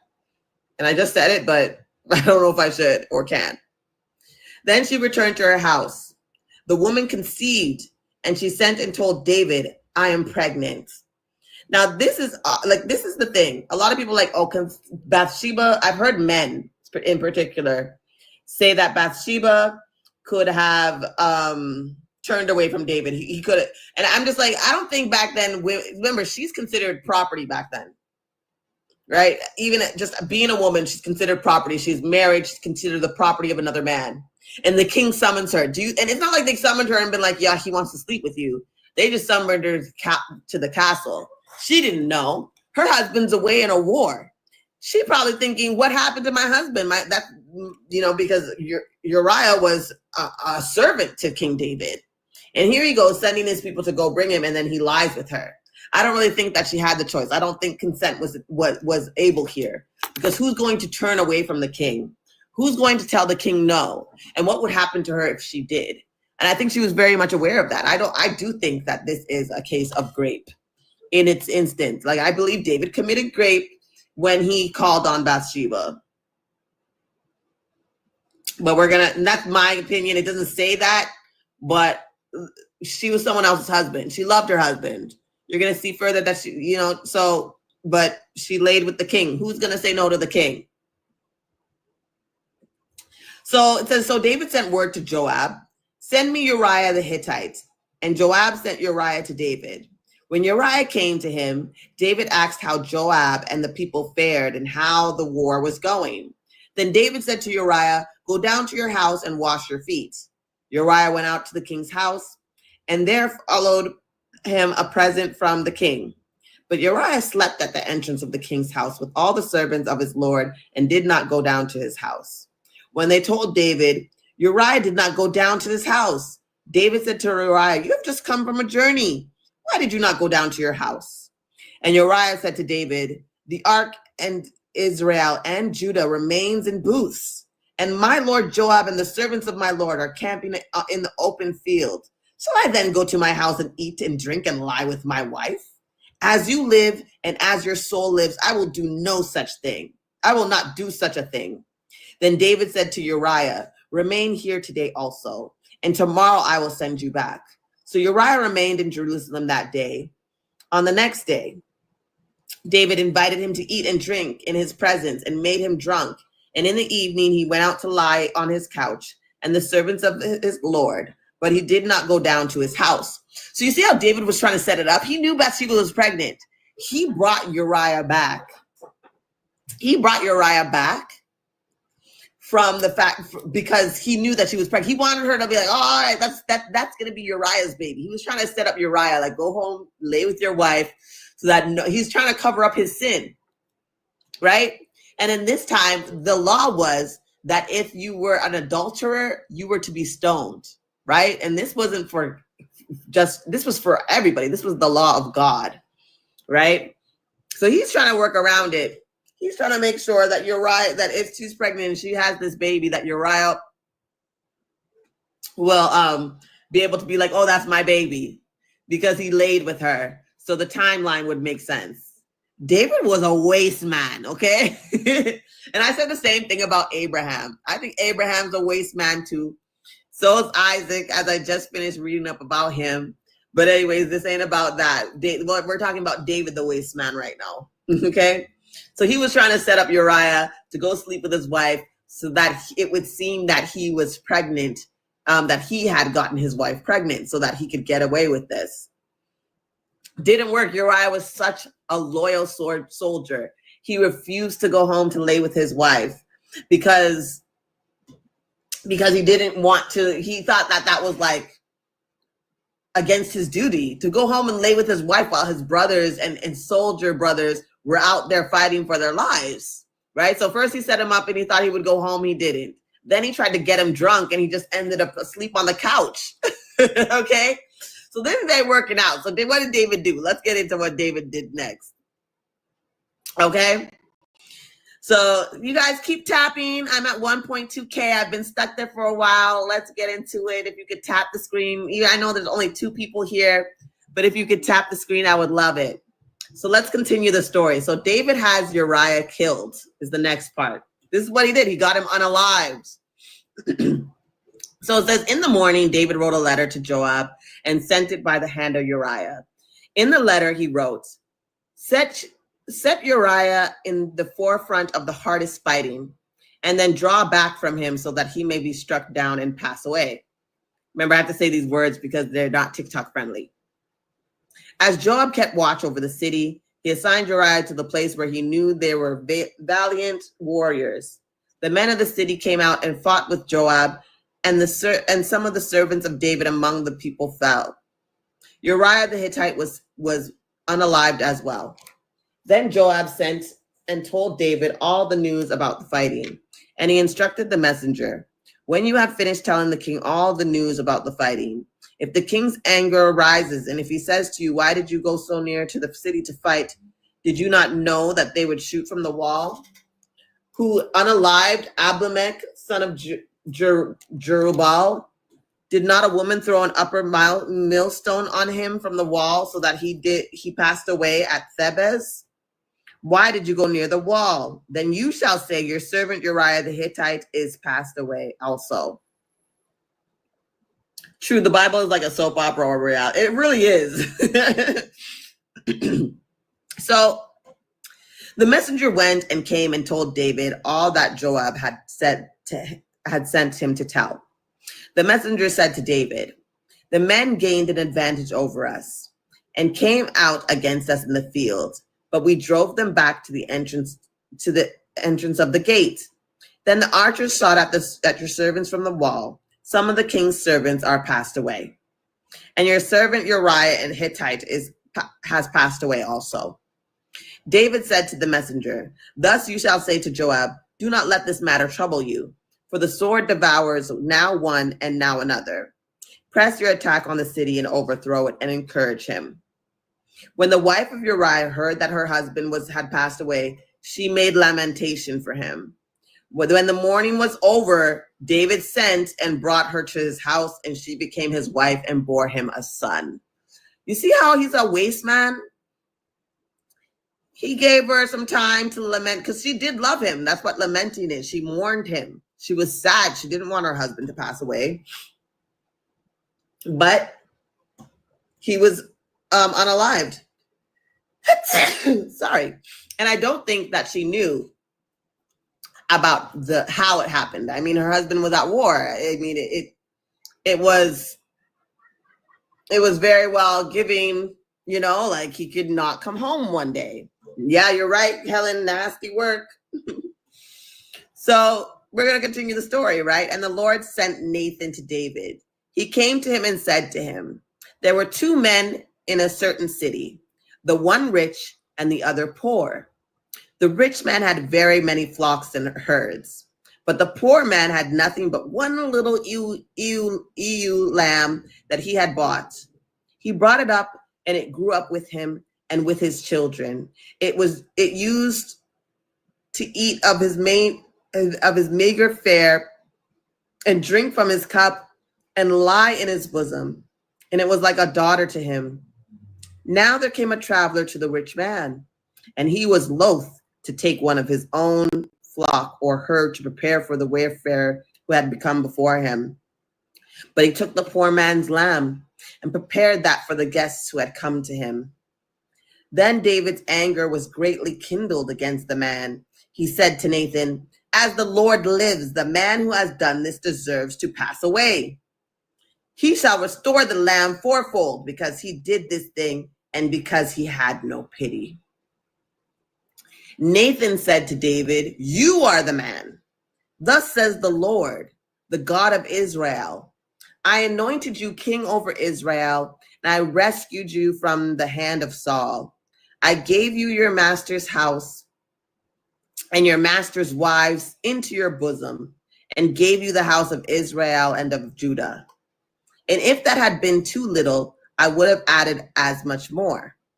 Why have you despised the word of the Lord to do what is evil in his sight? You have struck down Uriah the Hittite with the sword, and have taken his wife to be your wife, and have unalived him with the sword of the Ammonites. Now therefore the sword shall never depart from your house, for you have despised me, and have taken the wife of Uriah the Hittite to be your wife.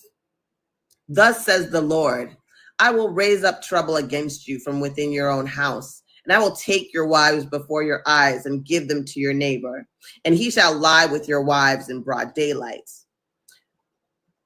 For you did it secretly, but I will do this thing before all Israel in broad daylight. Do you see this?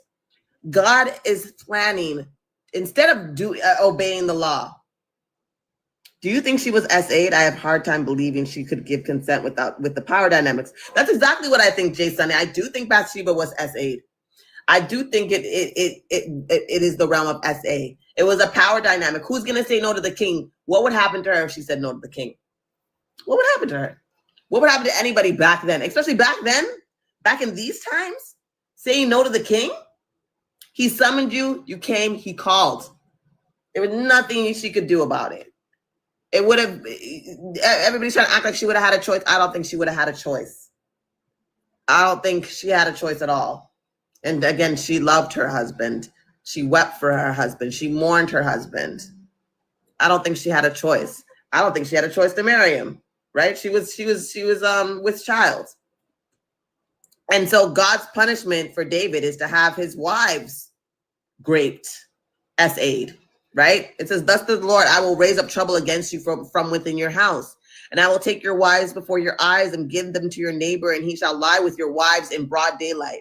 And this happened, right? Later on, his son Absalom grapes, SAs, all his wives for the whole of Israel to see in the city in which he lived.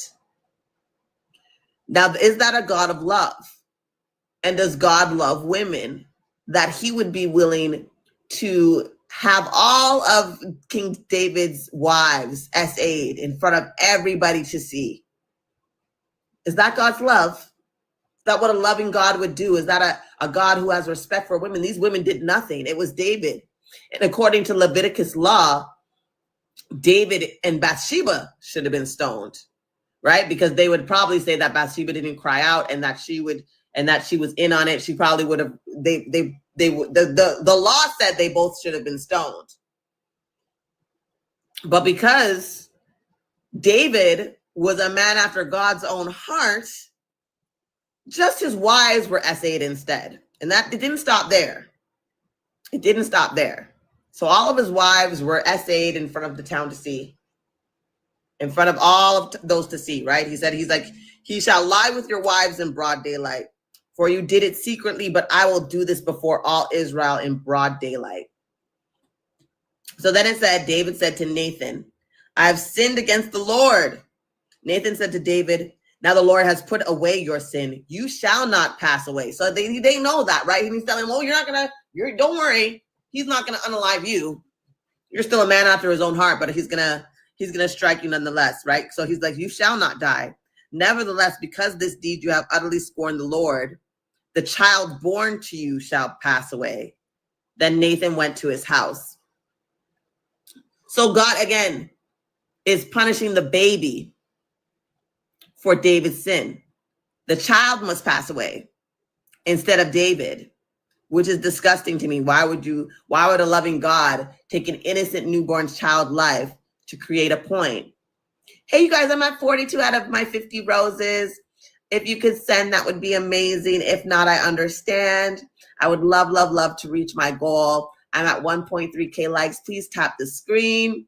You guys too on YouTube, we have 8 people watching. If you could remember to like the video, I would totally appreciate that. So let's go into Bathsheba child passing away. So it said, the Lord struck the child from whom Uriah's wife bore to David, and it became very ill. David therefore pleaded with God for the child. David fasted and went in and lay all night on the ground. The elders of his house stood beside him, urging him to rise from the ground, but he would not, nor did he eat food with them. On the 7th day, the child passed away, and the servants of David were afraid to tell him that the child had passed.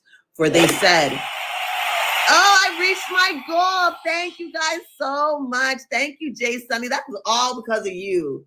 Thank you so much. You sent the majority of the roses. I appreciate you so, so much for helping me reach that goal.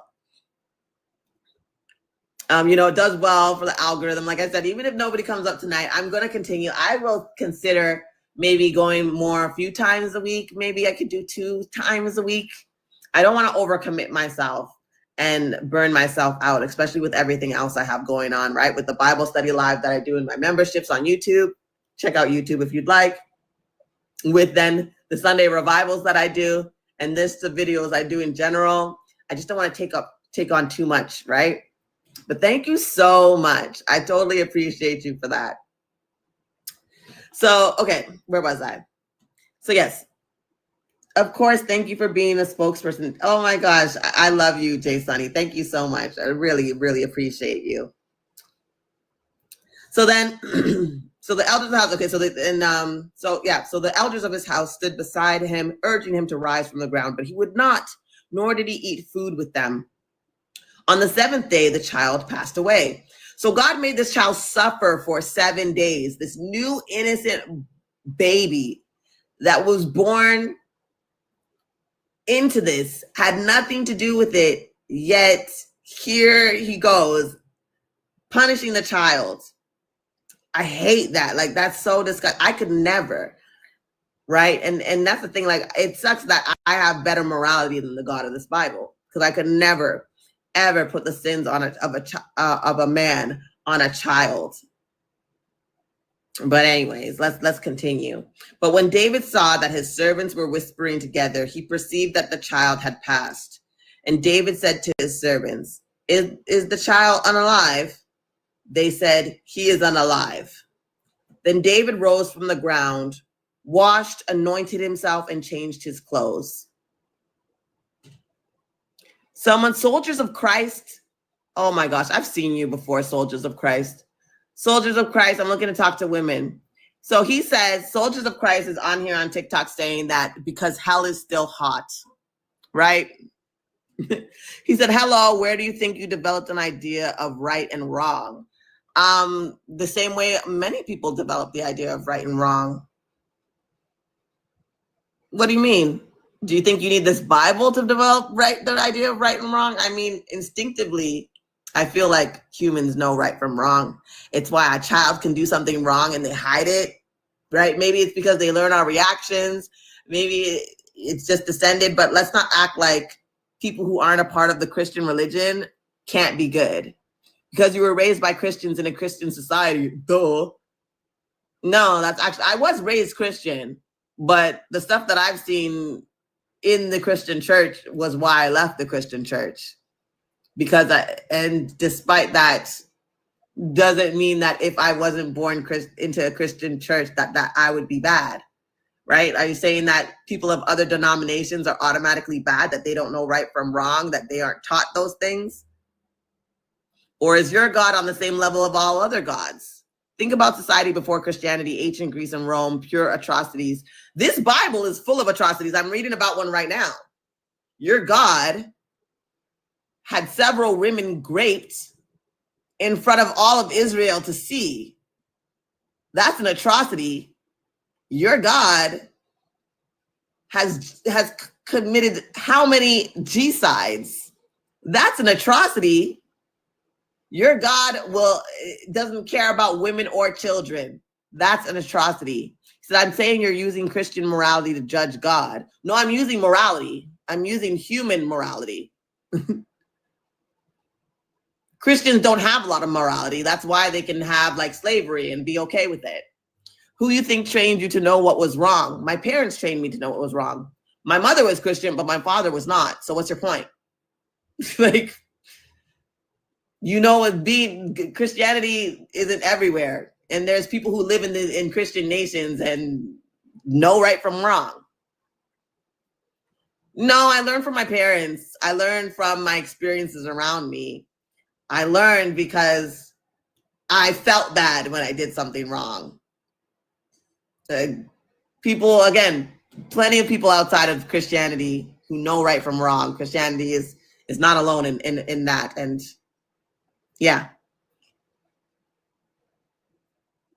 Thank you, Helen, on YouTube. Like, they are used as pawns in a chess game, sadly. Exactly. Women are constantly used as pawns in a chess game through our flesh and our consciousness. Absolutely. God did those things to evil people who did those things. Okay, so David was the one who did something evil. He had someone unalived, right? Soldiers of Christ. And he punished David's wives. He punished David's infant child. And David got to go away and become and give birth to Solomon. That's another disgusting thing, guys. Let's continue this. Your morals are subjective. Subjective morality is immoral. If you think your God is immoral and he has subjective morality, so then your God is immoral. You can read this book and see that he has subjective morality. A man commits a sin. He creates a law saying that sin should be the result of unaliving, and he let him live, and instead had his wives raped and his child unalived. Your God has subjective morality. He is immoral, right? So we're going to continue the story, guys, and we're going to continue it because look what David does next, right? So David rose from the ground, washed, anointed himself, and changed his clothes. He went into the house of the Lord and worshipped. He then went to his own house, and then when he asked, they set food before him, and he ate. Then his servant said to him, what is this thing you have done? You have fasted and wept for the child while it was alive, but when the child passed away, you rose and ate food. He said, while the child was still alive, I fasted and wept, for I said, who knows? The Lord may be gracious to me, and the child may live. But now he has passed away. Why should I fast? Can I bring him back again? I shall go to him, but he will not return to me. And then they talk about Solomon's birth. Then David consoled his wife Bathsheba and went to her and lay with her. So he didn't even give her time to heal, y'all. So this baby lived 7 days after birth. And he entered her again.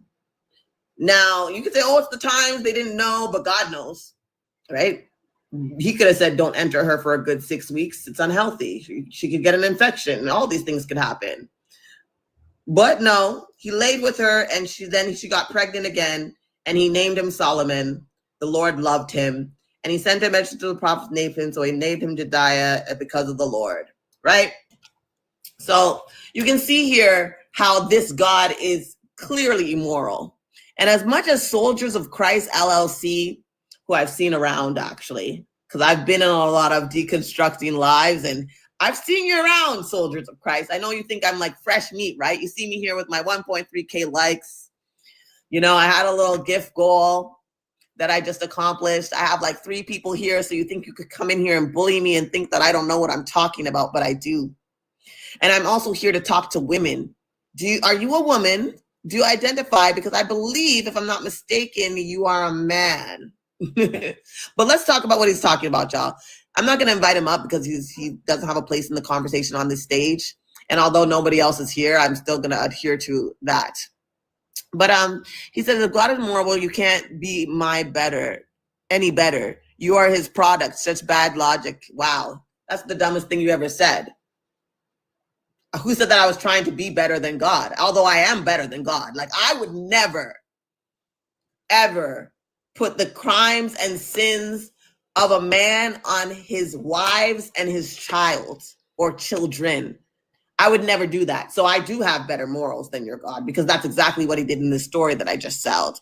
He said, if a corrupt, evil God made you, you're just as evil. Simple logic. I'm not, though, because I would never do these things. I would never do the things. I would never flood the earth.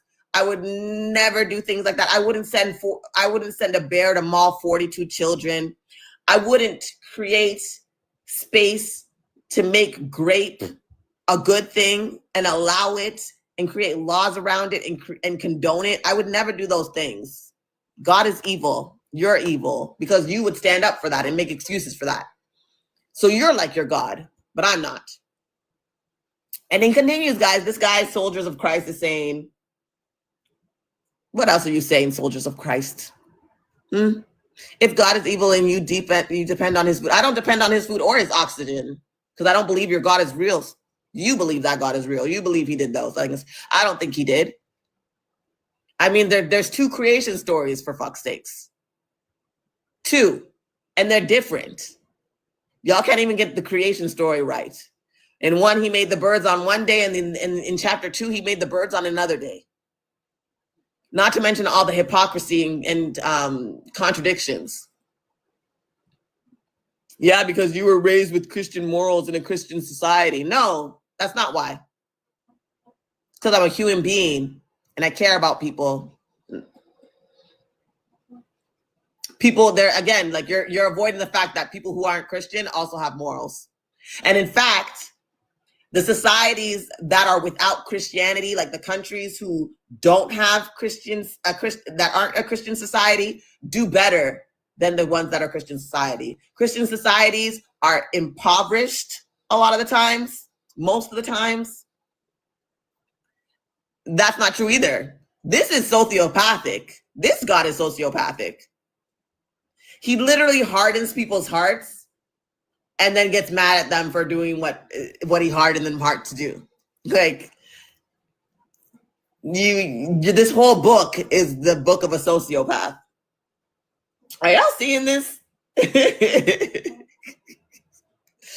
But thanks for the comments. You know, the comments help my channel. Every society has been influenced by Christianity. Remember white men's burden? No, actually, not every society has been influenced by Christianity. That's not true. There are definitely societies who are older than Christianity and still hold true to those things. Although the colonization, I don't know why you're bringing up YT men either, because I mean, that's who you got your God from. You have them to thank, right? You have them to thank for this God in this book that you think so good and so great. And you think that creates good people, even though you're clearly a piece of shit. So, you know, there's that. But yeah, you guys, you can tell here by the story of David that no, actually, Hitler was a Christian. I can't speak on Stalin or the other person, but Hitler, he was Christian. So nice try. And you're a Christian, right?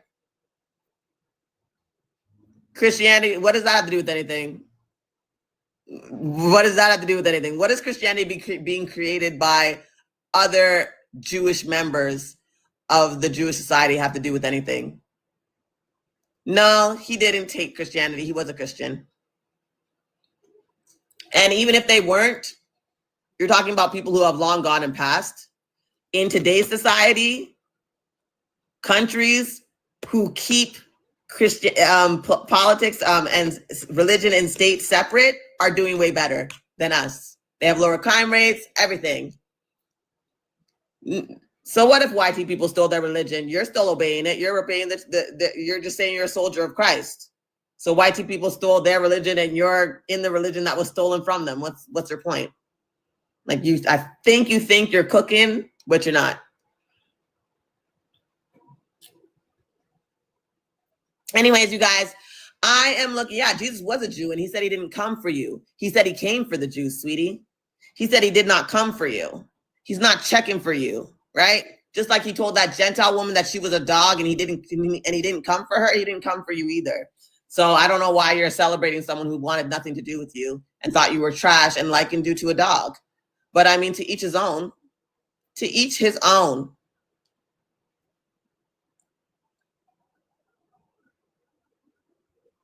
Right? So King David was just one of those stories where we saw God being completely unfair to women, disregarding women, not being loving towards women. Like, there's nothing all loving about a God that would have a bunch of women raped because of what their husband did, right? Especially when, and honestly, disobeying and breaking his own law, because David was one of his favorites. Actually, he said that he'd make the Gentiles, if I'm not mistaken, he said that he'd make the Gentiles pretty much the side chick to the Jews. He didn't turn away from the Jews. He said he'd make them jealous, like a jealous wife, right? He's saying the Israelites are his wife. And the Gentiles are some side chick that he's using to try to make them jealous. Like, and even then, if you're talking about what he said in Moses, what did he say in Isaiah about the Gentiles and what they'll be doing in heaven? How you Gentiles will be building up the cities and serving the same Israelites. You'll be serving his wife, the Israelites, right? On bended knee, building up shit, right? Singing hallelujah, hallelujah for 24 hours a day, 7 days a week like an idiot. I'd rather not go there, honey. Rather not go there. And then I guess you just pointed out another contradiction, soldiers of Christ. He said he'd choose from the Gentiles over them. So if he choose over the Gentiles over them, then that's a contradiction, because he said that he would use them as, and Israel would be like a jealous wife. His wives, plural, his wives were raped. I actually just read it, if you had been paying attention while I was reading it. But if you want to, and I know you've heard this before, soldiers of Christ, because I've seen you on other live panels. I don't know why you're trying to come and act like you're brand new. But I know they've used this point with you all the time. No, Paul didn't explain it. And Paul, why are you listening to Paul? Jesus said that he came for the lost sheep of Israel and referred to a Gentile woman as a dog. He did not come for you. And Paul saying later, Paul the grifter, saying later that he did. Paul, the person who said he switches up his face depending on who he's in front of. Who cares if Paul was a Jew? He was a Pharisee at that. Jesus didn't even like the Pharisees. And he never even met God. He wasn't an original disciple of Jesus. He came later and said that he had some type of fever dream in the desert and that God spoke to him. And he didn't even listen to the elders of the Christian church at that time, because they did not think that Gentiles were supposed to be there. No, he didn't. He met him. He apparently met him in the desert, again, having a fever dream.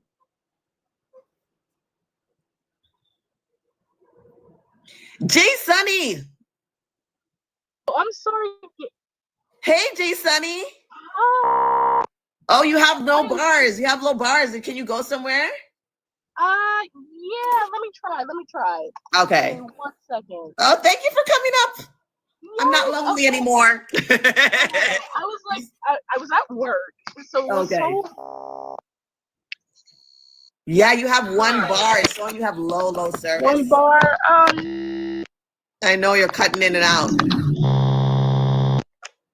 All right, let me see. Can you hear me at least? This is better. Yeah, now I can hear you much better. Hold on. Soldiers of Christ, you're in there capping for Jesus so hard and you're so wrong.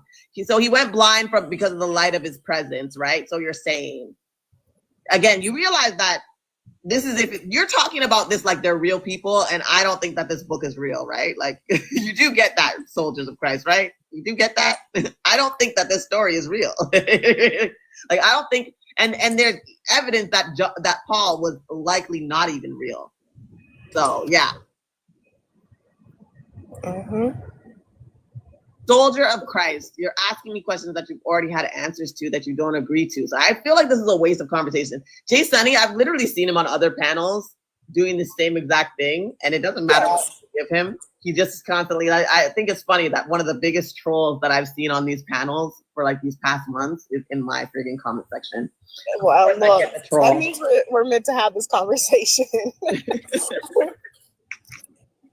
Let's forget about him because this is supposed to be for women. I don't know why he's in women's business anyway. Well, just because men love to be in our conversations. That's why they love to be in our spaces. They can't help it. Absolutely. Seeing that it says I'm a woman living in 2025, of course he had to come and join me. But okay, so I'm so sorry that it took me so long to join, but I just wanted to give my story about becoming an ex-Christian and how I got there as well. Of course, I'd love to hear it. Let's ignore Soldiers of Christ while he crashes out down there. Yeah. So I was in therapy. I had a very spiritual therapist, and I was a hard Christian, which is why I can't be upset with Christians like this who are in our conversations here. I can't be upset because I was this at one point. I was like the diehard Christian where I was like, oh, like, believe in Jesus. You're like all this different stuff. I never said you would go to hell. I never agreed with that, obviously, because I'm like that. I don't think God would ever want you to go to, but that's what the Bible says. I was the type of Christian that like ignored all the horrible stuff, but still was just like, yes, you must become Christian. Like you just, and now being an ex-Christian, I'm just like, man, that's really messed up and horrible. And I feel bad for being that type of person because I didn't know, which is why I give grace to those that are Christians that does stuff like this. But either way, it's still a man in a conversation that he shouldn't be in. But no, and I totally feel you because I totally understand and I get you. Like, I told you, like I started this live off talking about how like I was born and raised into Christianity. You know, my mom was heavy Christian. My dad didn't. My dad dropped us off at the church doors and went to work. You know what I mean? But like, even that's why they look at him. Come back home, Jay Sonny. You're such a loser. I'm sorry, love. But, like, I understand the grace for it. And maybe it's because like I have seen him on so many panels. Like he's making he's already had his answers questions. He just won't accept them, right? And he's into like what I call like it's like a spiritual psychosis. Like even though he's been presented real facts, like he can't get through them. He can't dispute them at all. And then he gaslights us in the comments talking about, well, why talk about a God you don't believe in? Because this God has affected my life, right? I grew up in a Christian home, at least with a Christian mother who brought me to church every week and indoctrinated me into this. So I have a right to look back and work through what I learned, which is why I believe what I believe. And as a woman, he does not... He doesn't like this. This is a God that doesn't love and respect us. You know what I mean? The things that he does to us, that he allows to happen to us, and why? Because Eve ate an apple. You know what I mean? Like this was absolutely ridiculous. And let's really talk about the Eve whole situation. It's just like to even parallel of what's going on today in today's time, where you have guys saying like, oh, it doesn't take much to even have children and they're trying to take away rights. It just shows the like real just dumbness of the fact that they thought Eve could come from a man what example of today does a child or any other human being or any offspring period comes from a man? Like it makes no sense. And that is just, it's the very beginning of the Bible that just shows how asinine this whole religion can be. Yeah. And I hate to say it. Ain't no men giving birth to women, and all these men ain't missing a rib to this day. we matching ribs. You got all set of your ribs. I'm supposed to believe you came from Adam. How come you ain't got? How come everybody got a rib where you ain't supposed to have a rib? Exactly. And the thing is, they match female before they turn into a male inside the womb. So it's just like I'm not understanding how we even got to this point to begin with, because this religion, if we've seen this as women in the past, it's like, how do we even willingly believe this? It's so stupid. I don't think it was willingly. You gotta like. I don't know if you saw like I did some because I know you started off on YouTube and you're a part of my YouTube channel. I don't know if you saw my post about like the book When God Was a Woman. I'm starting that actually. Yeah. I'm gonna drop another video. I'm behind, but I'm gonna drop another video this week on the next chapter that I've read. But it goes through this and it actually steps in. It's about to step into the Christian stuff. So I'm like really excited for those chapters. That's actually how I got to your channel too. That's how I got introduced because you did the reviews of When God Is a Woman. Awesome. Yeah. But I'm sorry, go ahead. Yeah. Okay. So, and she explains like a lot of like our society, a lot of the globe was actually matriarchal, and even in Africa, like Ethiopia was matriarchal. Egypt was matriarchal even before they brought in like Ishtar and all those goddesses. It was matriarchal.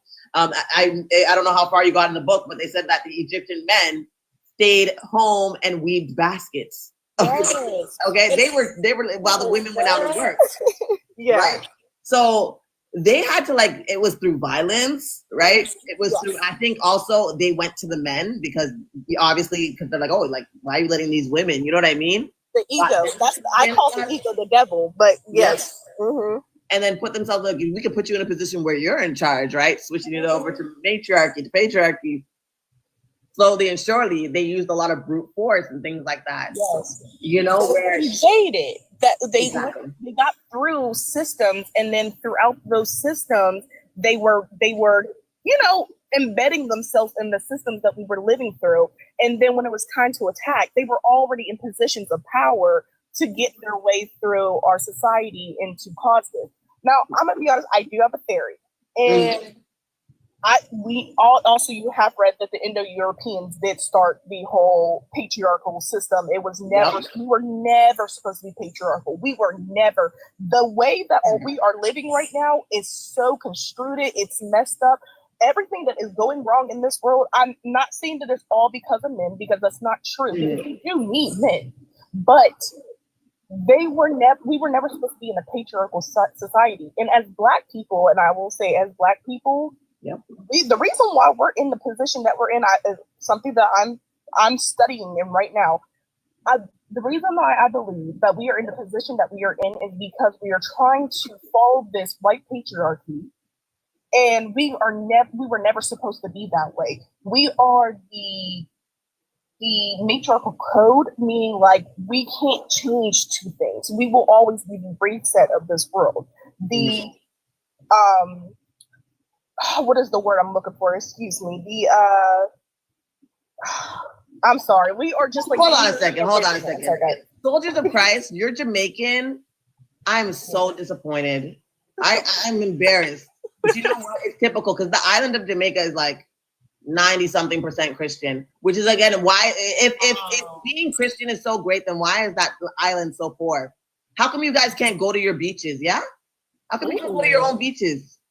How come you can't go to your own beaches? Okay? If God loves Jamaica so much, it's predominantly Christian islands, then why are so many suffering and impoverished? Right? Yeah. So like, come on. And that's what I was telling them before. Like a lot of Christian nations are actually very much impoverished. The people that are suffering. It is. There's less violence in places that do not do religion, period, or don't do the Abrahamic beliefs. Look at the nations that are doing Abrahamic belief religions. Like I'm sorry, like that's something I can't really touch into because I didn't grow up with it. But look at Islam, like the dysfunction that's in it, and everybody wants to ignore it. Yeah, but it's like it's dysfunction.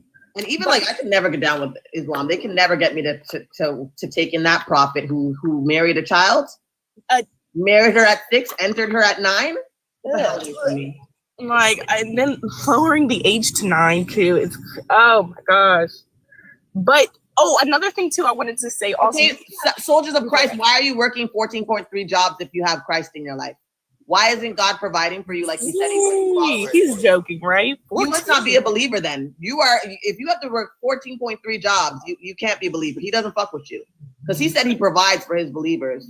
He said he provides for his own. And Jamaicans are a high Christian country have to work 14.3 jobs, and they believe in God. And they believe God provides, and they're working 14.3 jobs. It sounds like they should focus on believing more in themselves, because the work. How do you have 14 jobs? They do hold a lot of jobs. It's a very impoverished island. I don't know why he's capping. Oh wow! Oh, he provides work. See, he provides work for them to do. That's right. 14.3 jobs. How much of a struggle do you have? Do you know how much goes on that island? Like, I love Jamaica. It's a beautiful island. The people are beautiful. However, obviously, if you want to use Christianity as a looking at like how it's a hindrance to a country, Jamaica's perfect for that. Because again, over 90% Christian, and they're suffering. They're impoverished. And they're working 14 jobs, apparently, according to this guy. I do know they work a lot of jobs, but like 14 is wow. More like 2 or 3 or 4 sometimes. Oh, they sell stuff, like, you know what I mean? Yeah. All that stuff. But, like, that's what I'm saying. Like, if you go to towns in Jamaica, why are they so impoverished? If God loves this island so much because a majority of them trust and obey him and love him and worship him and give him all the praise, if that's what you get in return, why the hell would I sign up for that? Yeah. Like, no damn. Like, you see, it's almost like he wants to prove my point. No, I mean, oh man, I don't know. Okay, what were we saying? I got sidetracked now. Oh no, you're good. I was just saying the reason why I feel like Black people are in the position, and you know what, this still goes with what you were just saying, is because we were never supposed to be participating in patriarchy ever. Yeah. We were supposed to be a matriarchal society. We have men in our community that think that they're supposed to be working and functioning as patriarchal, and it's like that's not how we were originally made to do. And you have the European patriarchy that is getting you really confused and has your ego absolutely crazy right now. Yeah. And this is why you can't get up from nothing. This is why, like, we're stuck in the same positions that we're in, because we're not functioning. Because we're waiting for a God to deliver us when we should be getting together and delivering ourselves. Right. Right. Helen, 1 second. I just want to get to YouTube because Helen's leaving some comments. She said that part now. Okay, now that's true, but men refuse to believe it. She said, I don't know. I believe Black men made patriarchy. The YT man just outsmarted him at his own game. Ooh, that's a theory.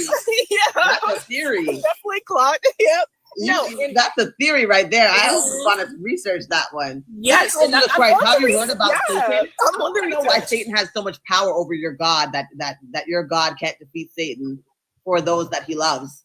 So right. He's protecting you from Satan after you got dunked in some water. Okay, yeah. Almost drowned in that bitch, and then you get up, and he still allows Satan to harass you after you give your life to him. I thought he passed away for your sins. Why are you still sinning if he passed away for them? Why is there still sin? He passed away for them.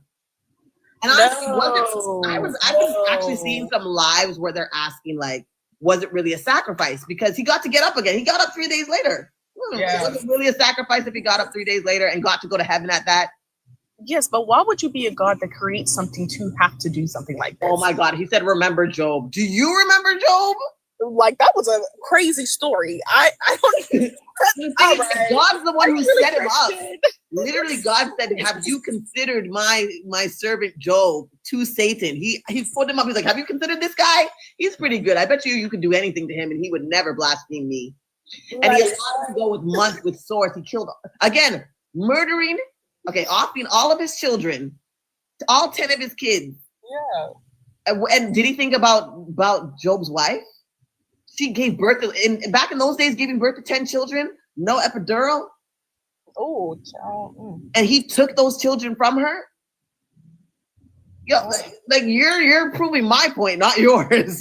Why can't you Job die like 10 times and then you bring him back? Like, why does it always have to be the woman and children that suffer? Literally. And he not only he killed all of his livestock. What the animals do? Like, what do the animals do? Like, they do a damn thing. Right. I'm like, I don't know. I just did this murdering on behalf of your God. Your God allowed him to do that. If he did it, it's because God allowed him to. Mm-hmm. It's because God is allowing him to. That's his homeboy. He sends them after his best mans to see if they'll break. Like, how horrible is that? Like, can you imagine making my point, not his? It's crazy. I was never this delusional though. I was always very illogical child. So when people showed me stuff, I always like, That's why, that's why I said, I started making my own rules. You know what I mean? In the sense of well, this is who, because I was like, Jesus is supposed to be love. You know what I mean? Yeah. This is not love.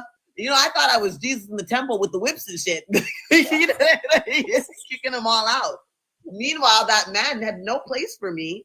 He considered me a Gentile, and he said he didn't come for me. He said he came for the lost sheep of Israel. And you want me to believe because Paul had a fever dream in the desert about this man coming to tell him something that I should believe Paul over Jesus' own words? Are you a Paulian? You're a Paulian. You're not a Christian. You're not for Christ. That's not what Christ said.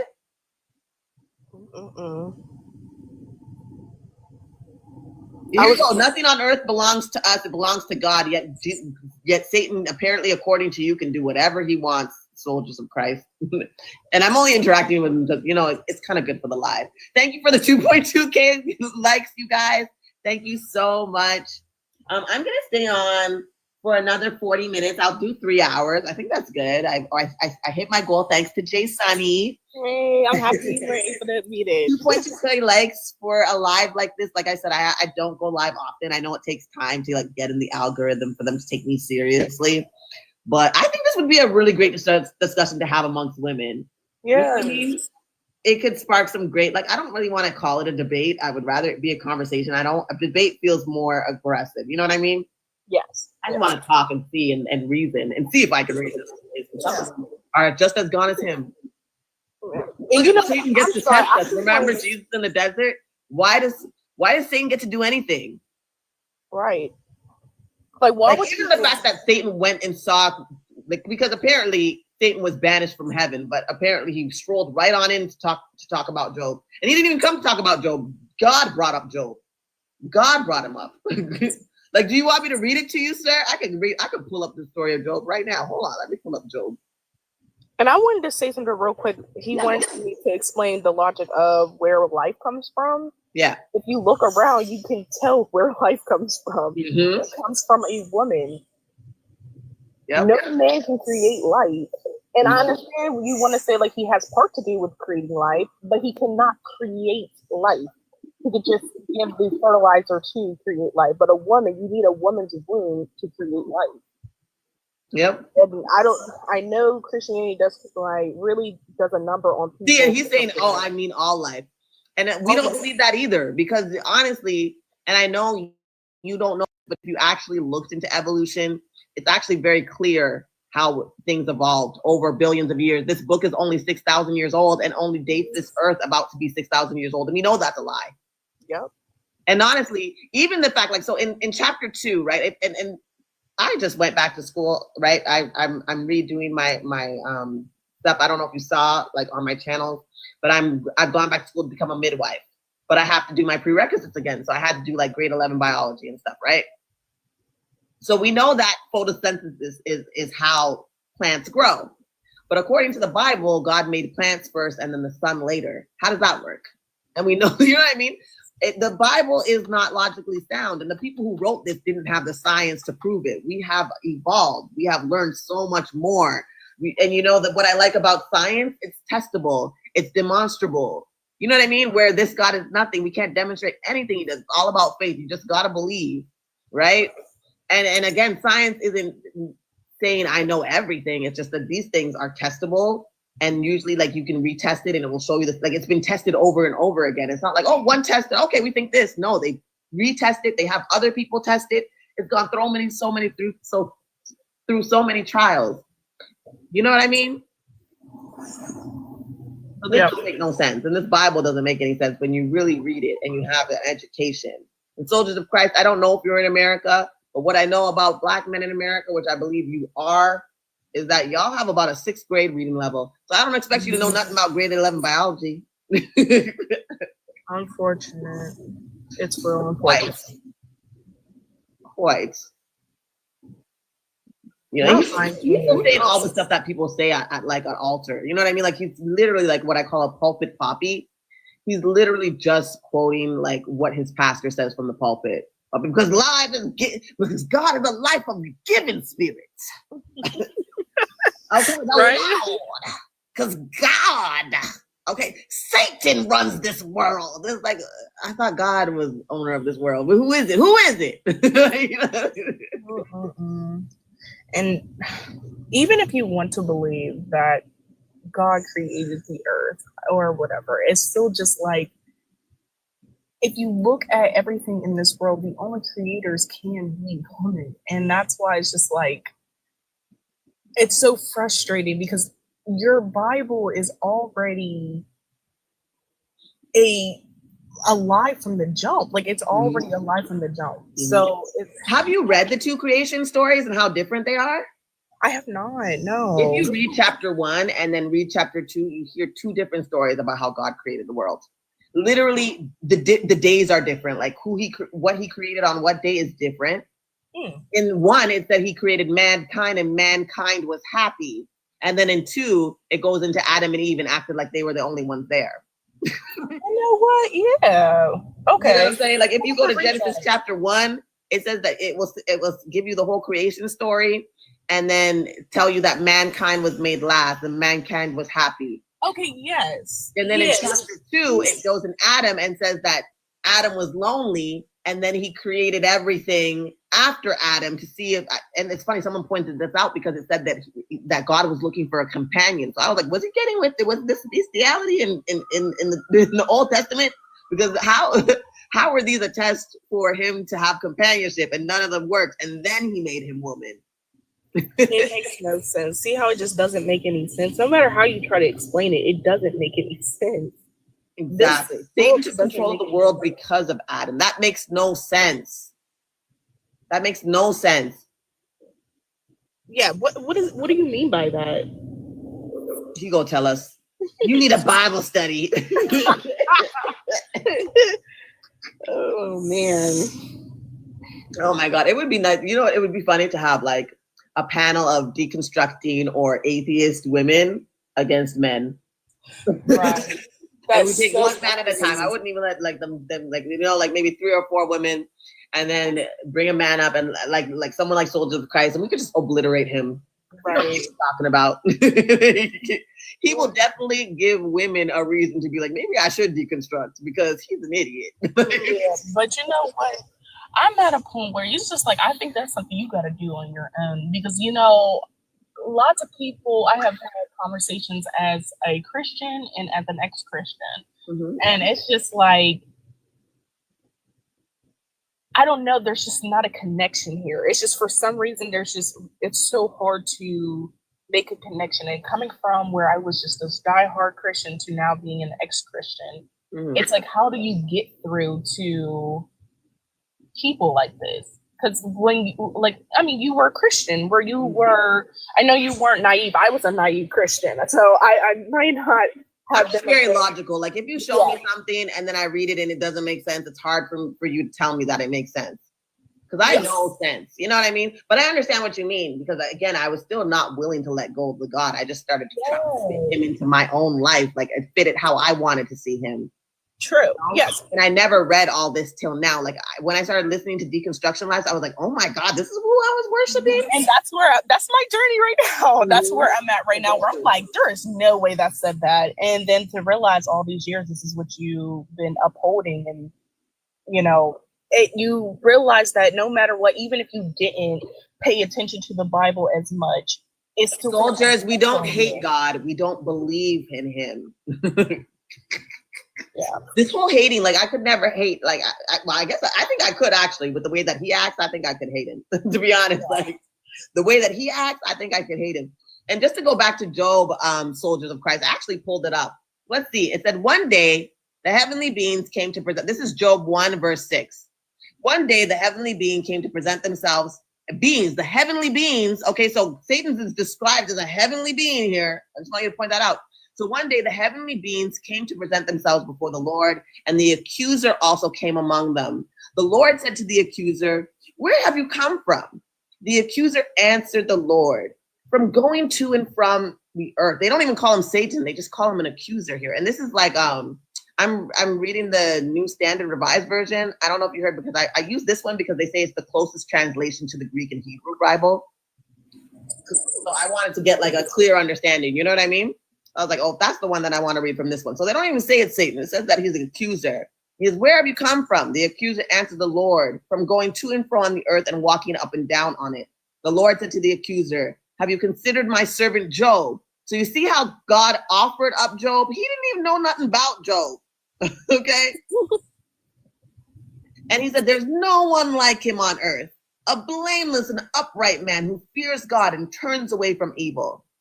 Then the accusers answered the Lord, does Job fear God for nothing?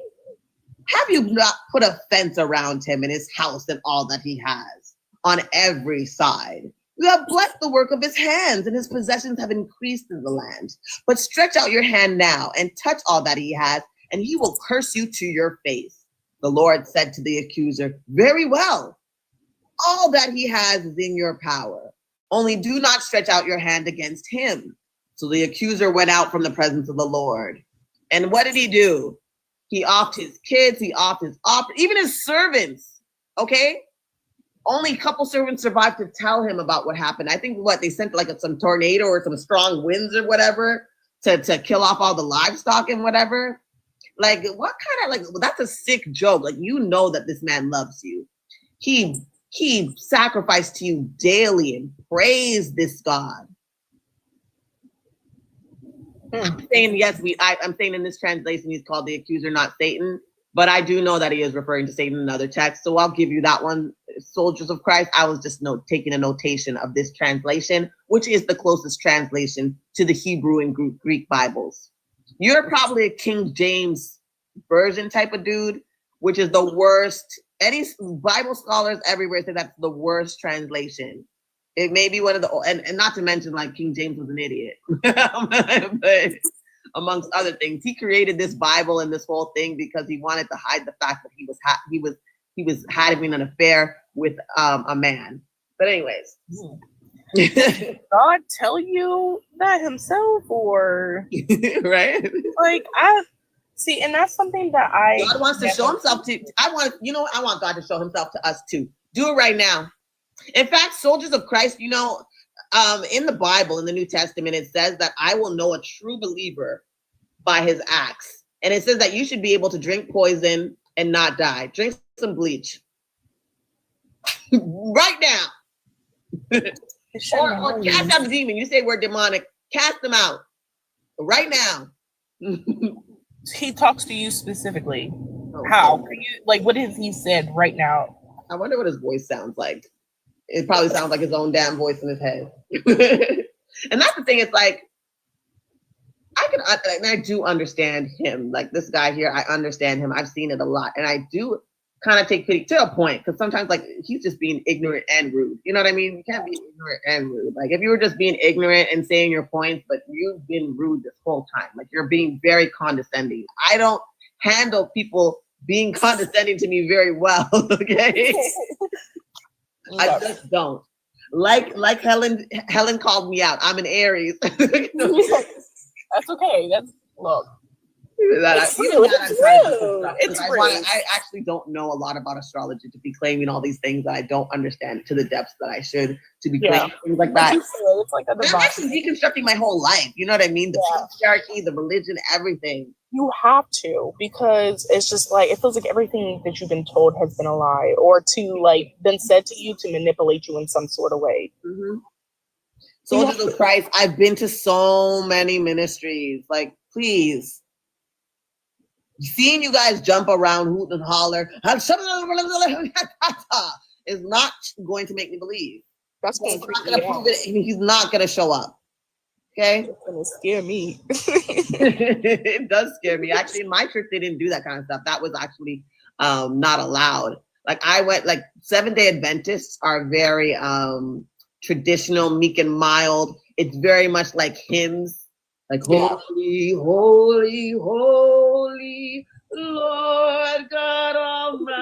night to you. You know what I mean? Like, the black churches, we did input, like, the Kirk Franklin music. Yes, like we did, like our choirs did. Set, yeah. But during service and stuff, like during the time to pass around the collection plate, which they did very often, I swear they passed that thing around every 30 minutes to an hour, okay? Yeah. Oh my God. On this, that, whatever, that thing was getting passed around, okay? And that was outside of your little 10%, okay? So, like, I've been to many, like, I didn't see that too much, but I have been to those churches. I remember one time I went to a church, and this was after, like, I kind of stepped away, but my friend was, like, a choir director. It was funny because she was an atheist, like, I guess not an atheist, but she didn't believe in the Christian God. Like, she knew about how it was learned in slavery, just like me, and she didn't like that, right? But it was her job, so she continued to do it because she was getting paid to be the choir director. Anyways, she invited me to go to church with her one day and whatever, and we were supposed to go out afterwards. I was like, fine, whatever. I just came as I was, whatever. And then they all brought people up, and the pastor was like, I'm calling people forward. And everybody's putting his hand and they're dropping down, and putting his hand and dropping it down. And then he comes to me and put his hand on me, and I'm like looking around, and I didn't drop. And you see how they pushed me away to the side to get to the next person so they could pretend to drop. That is creepy. No, I don't know. That's not funny. That's creepy. So he was going on. It was like this African church, like a Nigerian church. Oh my gosh. And yes. That is scary. I don't know. I think after leaving religion, I was up front, he was spitting into his mic and everything, and everyone beside me falling down. He tried to touch my head, and I had to be like, I was like, whoa! You could see the look on my face, and then me dropping. Hold on, it's like, there's someone wanting to come up. I gotta identify them. Oh, they dropped. Aww. I was gonna let you in. Sanay Jesus, whatever, is that what it is? I don't know if I'm saying that right. Sanay Jesus. I know, but okay, let me invite you. Hold on, let me see if I can invite you. When I left Christianity. Yes, hold on. Oh, sorry. All right, no, it's okay. Accept, okay. It's a Persian name. Oh, cool. Hold on. Are you a woman? Yo, fuck you, bro. You got 0 baby daddies, bro. You got fucking 14 children, bro. No child support. I don't want to hear you talk. Why are you up here? Why is your mother? Where's your mother? It's 1:10 in the morning. It's 1:10 in the morning. You sound like you're 6. Mind you, get your ass spanked. I know your mama. It's Sabbath. I'm sorry. I'm Canadian. I don't have EBT up here. Like, look at him with all his racist stuff. Let me. Oh my gosh! I don't even have kids, or or anything. And even if I did, how rude! Honestly, I muted him. Why are you back? I'm not letting you back up. Are you stupid? That sounded like a little. But thank you for the But thank you for the interaction, because you're helping me. You're helping me. I'm at 2.4K likes, guys. Thank you so much. Thank you to the 2 people on YouTube. To the 4 people here on TikTok. Thank you for the it helps. I know I'm just starting out, so I wasn't expecting too much. I was hoping at least one Christian woman though. I really. Oh yeah, I wish we would have had a Christian woman. Yeah. Because I see, like, having Christian men isn't really that, like, I don't know. It's not the same, because like with Christian women, I feel like I have to be a little bit easier, because it's like you're indoctrinated to be a Christian woman, and there's like nothing else to that. You don't benefit from it. Whereas a man, you are indoctrinated, yes, but you also benefit from being. That's why I said I didn't want to talk to them, because I know why they think I should be a Christian. Like, I know why you guys think I should be a Christian. That with the loneliness epidemic at an all-time high, people are in the church. You ain't got nobody. I know you need more indoctrinated women to take advantage of. So I don't need to hear from you. You know what I mean? I'm trying to understand why women and a lot of women don't. And what I've learned from the deconstruction lives, a lot of women haven't even heard these things. I'm not trying to change their minds. But I will say I am interested in planting seeds, because even though they might not take it up front, I've planted the seed. You're not going to forget this stuff that you learned. Because it's hard to ignore. Turn it off. You may even try to excuse it in the moment. Mm-hmm. Not gonna, you know what I mean? It's going to click to you eventually. You're going to be like, oh, heck no. You can't have, like, I can't. It's going to be a time where you're just like, I can't sit by and just ignore this. And that's where I was. I was officially fed up. I was like, I can't. Planting seeds is not a Christian term. they say it a lot, but it's not a Christian term. Yeah. Like you could literally say that about anything that you're trying to learn. And so anyways, like. Yeah. And I was about to say that's more of like a Thank you, Luke. I will continue to believe me. I will continue to be me. And thank you for saying that I don't be into just be myself, Luke. Thank you. A lot of people say it about telling something and it's not in reference to Jesus or anything like that. It's just about referring to telling somebody something. It has nothing to do. I mean, you can make it about it, but how do you know? I know a lot of people who say things like that, say that term and aren't Christian or grew up Christian. I've heard that from a lot of people. It's just a saying.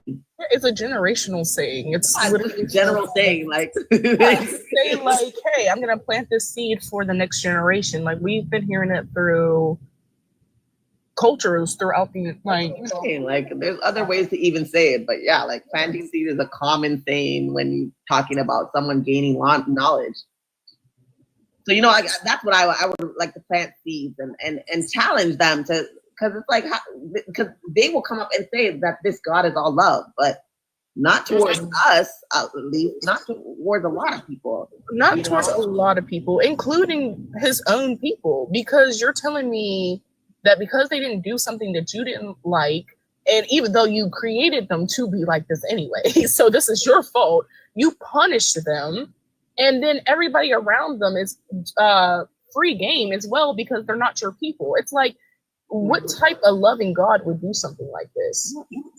Even he said, like, even he knows that we're like, even he knows he messed up making us, right? Because that was the whole reason for the flood. He wanted to start over. Right. He said he failed. He said he failed, like, and then again he kept 8 of them, and they still failed. He keeps getting mad, but it's his failure at the end of the day.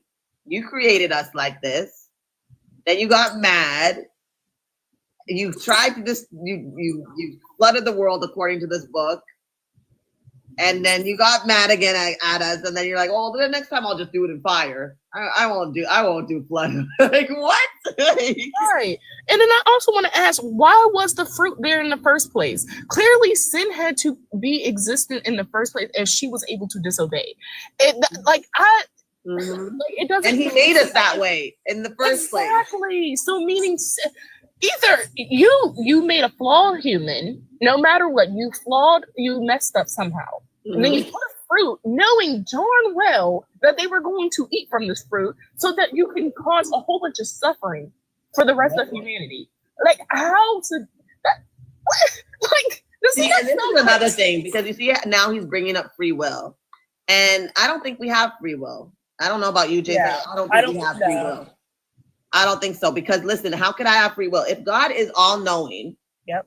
I can't make him wrong, which means that I have a fate, right? And that's even cool in itself. Think about that, Jay Sunny. He created me knowing that at age 41, before age 41, I would reject him. But now I'm like heavily rejecting him. I'm on his neck, right? Right? He knew that before he even set me in my mother's womb, as they like to say, right? He knew me from before. He knew I would get to this place. He knew I would be a blaspheming, you know what I mean? Unapologetic, agnostic atheist. Yeah. And he made me anyway. So did he create me to go to hell? And how loving is that? Right. Exactly. And I can't make him wrong, right? Because I can't do one thing that he doesn't know I'm going to do. So how do I have free will if he's ordered every step, right? Right. It cancels out free will. Even if you look at what free will, the definition of free will, is that a woman? Okay, it is a woman. Hold on. We have another woman on the Yay. A woman's picture. Hold on. Hi, I'm Elsa. not 25. I'm not 25. Can I just say one thing super duper quick? How old are you? Hold on. 19. Okay, Elsa, I don't like talking to people's kids. I don't want to talk to people's children. No, but I just want to say one thing and then I'm going to leave on my own. Are you Christian? Yes, and I want to say, you know what? Keep your head up and do whatever feels right for you, because no matter what you, like, if you're even an atheist, I would support you no matter what. And that's how all Christians should be, because we should like love and accept everybody. Elsa, thank you for that. I would push back on that with you if you were 25 a little bit, just a little bit, but I'm gonna let you have it. No, of course. Appreciate your sentiments, And I appreciate that because and honestly, I'll tell you this. I do not think all Christians are these terrible minded people. For me, the problem is the book, right? Yeah. I get reconciling myself as a woman with this book. And that's what has me. But I appreciate Christians like you with a sweet heart and of course. spirit, right? Unlike Mr. Soldiers of Christ, embarrassing himself down there below. But I do appreciate that. You sound like a very sweet young woman. Thank you. So maybe one day I'll have like a live where I'll let younger people up, but I just don't feel comfortable as a woman myself. Like, technically, my daughter's 13, but like I could be your mama. I'm 41, and I wouldn't want anybody trying to indoctrinate or tell my child anything that's outside of my beliefs. So that's why I don't want to talk to people younger than 25. No, I understand. Thank you for your time. Yeah, no problem. Thank you for coming up. I appreciate you.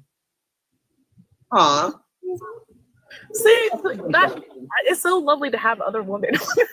It's different. That could have been a great conversation. Yeah. Had she been 25 years older. Yeah. You know what I mean? That could have been a great conversation. Because I would have pushed back on that because there is this idea of like, I love and accept you, but at the end of the day, there's that thing where you do think I am going to go to hell though, right? And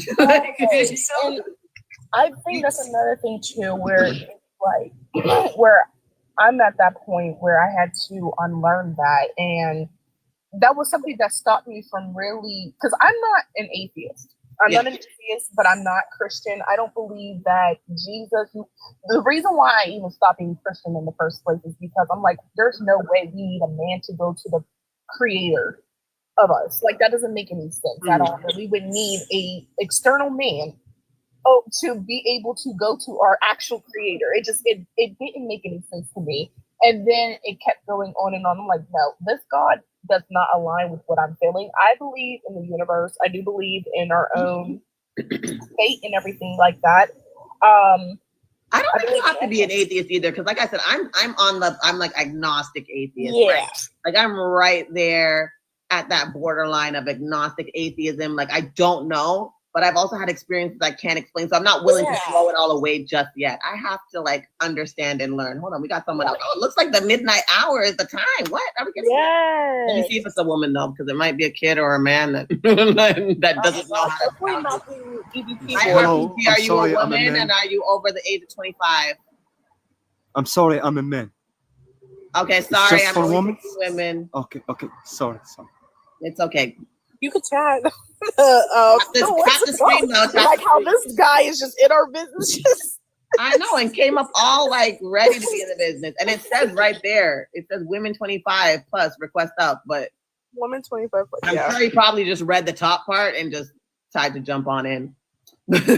As men do, but he wasn't too rude about it. Yes, I don't know, this soldier of Christ, I don't know, he does this like literally. If you like, I know, did you just create your profile? I had TikTok before this. I just don't go on. I'm not a really huge social media person. Like, it's okay, RPG. I guess you didn't see it. It does say women 25 plus up. I understand it's right there and it's kind of smaller. It's not the real focus. So no need to apologize. I understand. But yeah, you know what? Maybe I will do a day where it's just like, I'll let anybody come up and talk to me about it.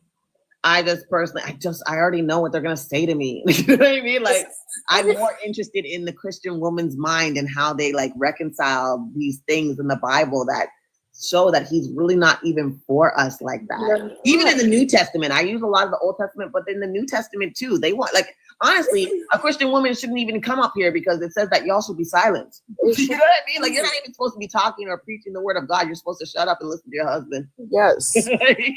And that's how do you reconcile that in 2025 as a woman? Because you have all these liberties, even coming on TikTok to have these discussions is a liberty that technically, according to your Bible, you shouldn't be doing. And that's something too. I meant to bring something up that was in the New Testament that did still attack women.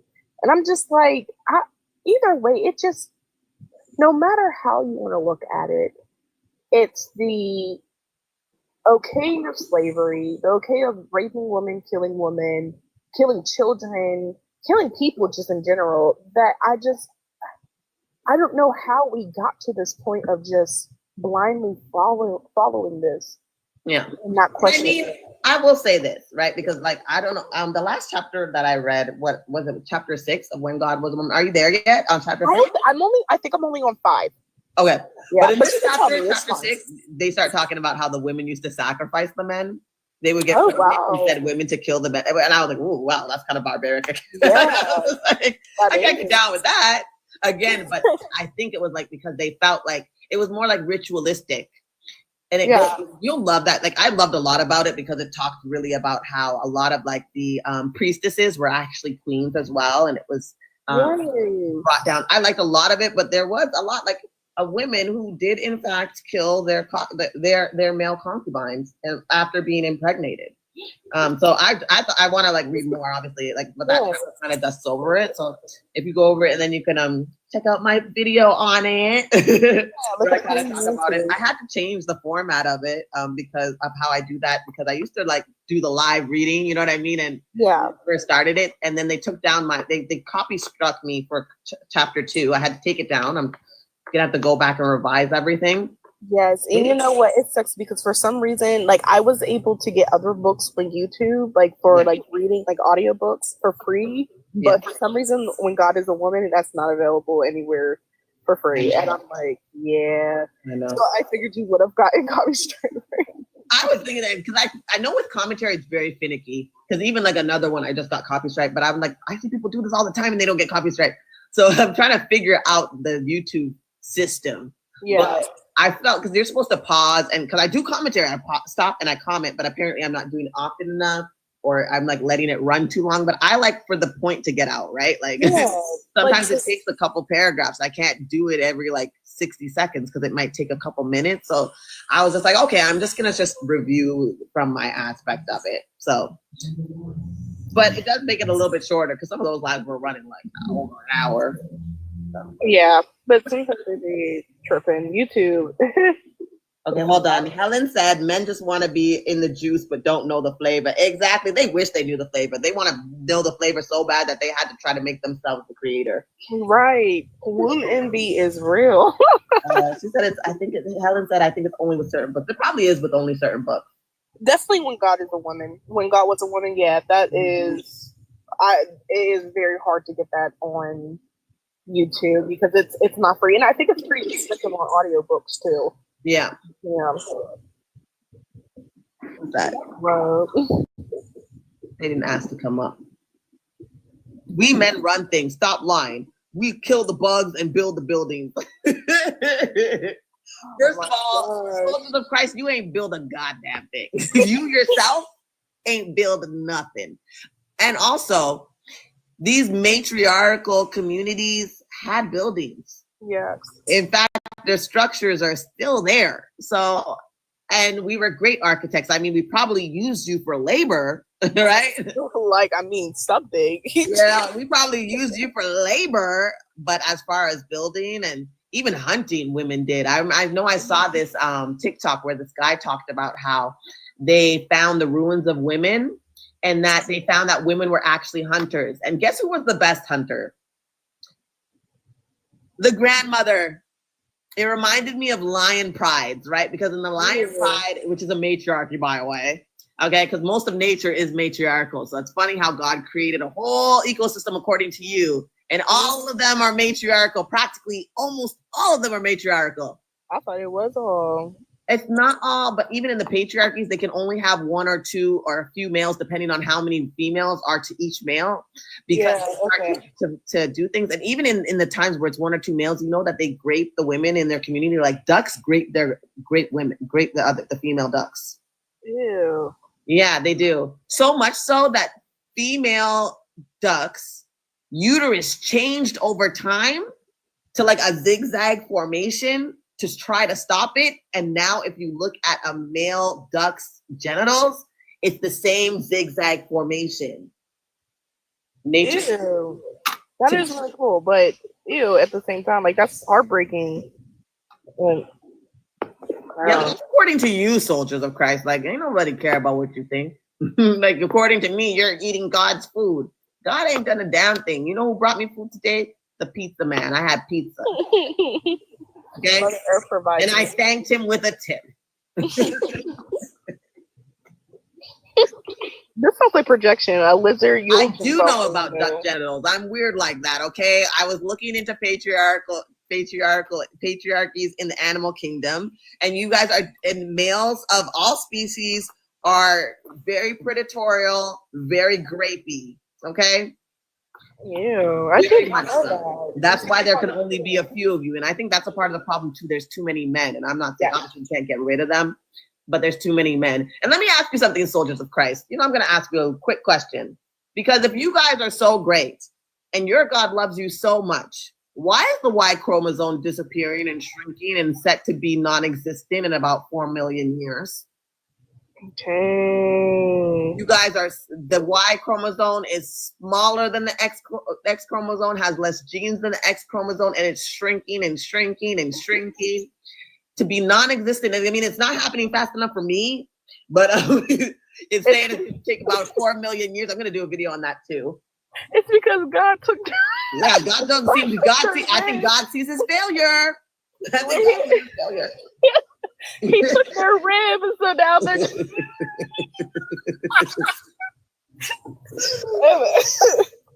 Oh my gosh, I didn't know that either. I'm gonna have to look into that because I didn't know that. But oh my gosh.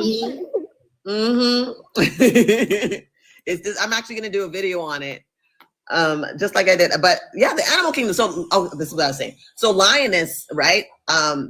In their pride, the grandmother lion will go out with because they send out the boys, because again, they can't keep too many men in the pride. Yeah. So they send out the cubs once they reach about teenage age, and the grandmother, because she's old, she goes with them and teaches them how to hunt and survive for themselves before she passes away. So they found it in humans, right? And that's what I'm saying. You can see so much parallels to nature and us. We are nature. We're all animals, right? Like we're a species of animal.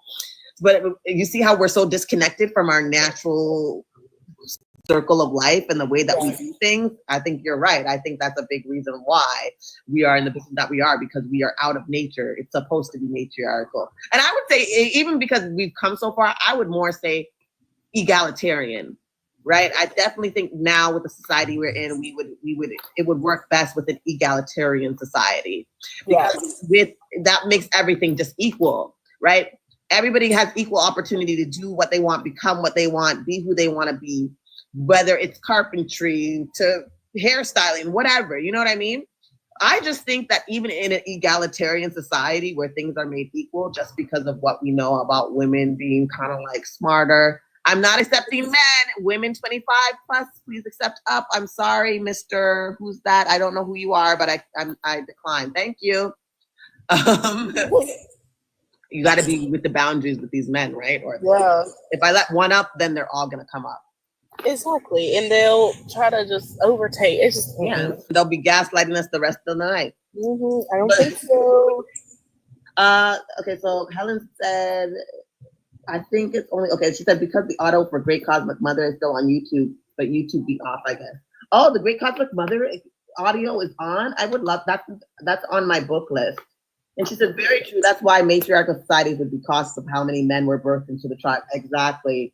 Have you noticed that men's genitals are becoming smaller like women, and women's genitals are becoming fatter, and Mother Nature is trying to tell something?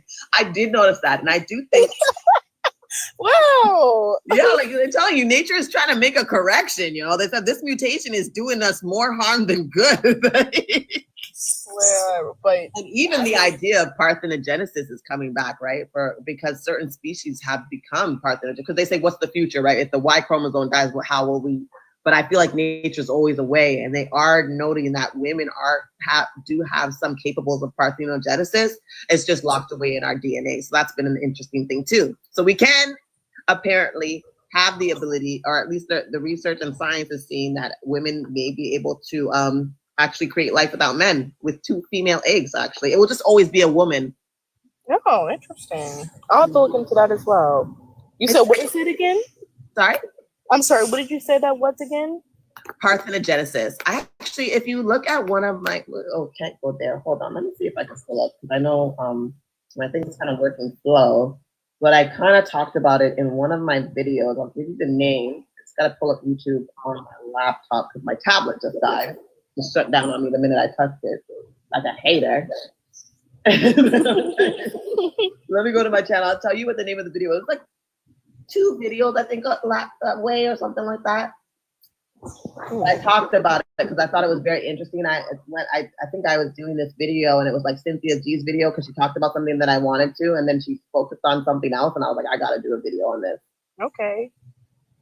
Yeah, it's so slow, but it's working. I'm gonna give you the name of the thing, but yeah, it's very interesting how nature itself is like turning on the male species. My thing is another reason why it sucks because you know what, as I was a Christian, I used to think like this all the time, and you know it is so depressing to think that like this place is just awful all the time, and that you know there's nothing good here, and that it needs to be destroyed. And I'm just like, dang, y'all are so ungrateful of Mother Earth. It's a shame that like we look at this place as something awful. And I mean, the thing that would be awful about it is just because everything is so out of order. But it is beautiful here still nonetheless. We get food that we need. It's like looking at a tree in general is very beautiful on its own. But so many beautiful things here. And with Christianity, we are just so quick to be like, okay, well, this place is horrible. I can't wait for God to come and destroy it. And it's such a depressing way to live. It is, and it's a sad way to live, but I don't want you to like get too much into that because honestly, you waking up is a sign. All of us waking up right now is a sign of like us having the power to make changes. And I do think us coming together is gonna help us do that, right? Like it's gonna be slow, and you know what? I wish I had the clip because I was reading this book. It was George Orwell's 1984, and it's one of those dystopian books. But there was this passage in there, and basically, like, it was a dystopian, and everything was like a thought crime, like thinking for yourself. Like it's pretty much like probably what they want to do to us now. Like if you read Orwell, because like pretty much the people were illiterate. They had taken away reading. They're always dumbing them down. The main character, he worked in a place where that was his job, to retract things and change stories to make them pretty much change history to make it seem like this new government is the thing. But they had like every dystopian story, there's a group of vigilantes, right? Yeah. Who are going against the grain. And this group, he comes into contact with, and he's very intrigued. And I can't remember the exact quote, but the man said to him, he said, "We are the brotherhood." And he said that we are not connected to each other in the way that you think. Maybe 1 or 2 people may know who I am, but all the people don't know who they are. You know what I mean? He said that we don't expect it to happen in this generation or even within our generation to create change, because we know that it would take too much time. But as we grow and each of us grow together, you know what I mean? It was just really, you know what? That's so true. All of us want like a kind of like this instant reversion, which is not going to happen. No. If we come together the way that we are now and point this out and be like, look at the direction we're going. Like history is repeating itself right now, right? They're trying to regress back again, because I feel like they thought they broke us, but then when they start to release us and gave us information, we're like, oh shit, no, we got to go back. You know what I mean? Like they're not as broken as we thought. Hold on. Like, we gotta. Some people that are just like, no, we're not going for that. So. Oh, so the one that you want to look for is, do we even need men anymore? Nature might say no. And then species that evolved beyond males. Okay. That's actually about the parthenogenesis. It was about 3 weeks ago.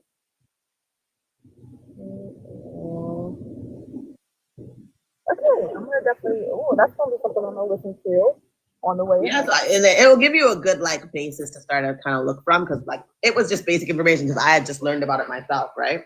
I'm studying a lot right now. Helen says the Great Cosmic. Oh, she posted it in the comment section. Thank you, Helen. I'm gonna remember that. I'm gonna put it back and play it. I definitely want to. I'm a book girl though, Sunny. I don't know about you. I like having the book in my hand. I like the smell of the book. That's why I even thought about getting a library card, because I usually like to own the book. But at this time, like books are getting just as expensive as anything else these days. I'm like, I need to get a library card if I plan to start reading again.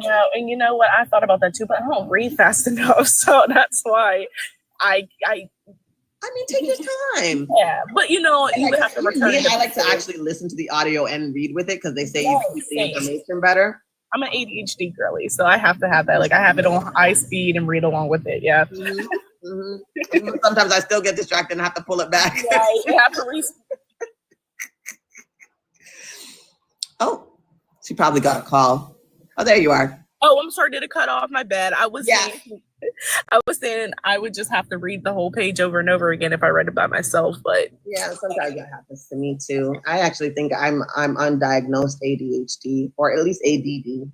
Yeah. Well, the A stands for hyper, right? I'm not hyper, but I'm definitely have some attention issues. Yeah, attention deficit disorder. Yes. Yeah, I'm more aligned with that too. But I have my hyper moments, especially at night. But I don't have that. My daughter has ADHD though. She has her hyper moments, but yeah, that's why I say I think that's the distinction. I don't think I have the hyper part, so that's why I'm like I should just say ADD. But ADD is so common. But yeah, so like I definitely have that issue. I get distracted easily.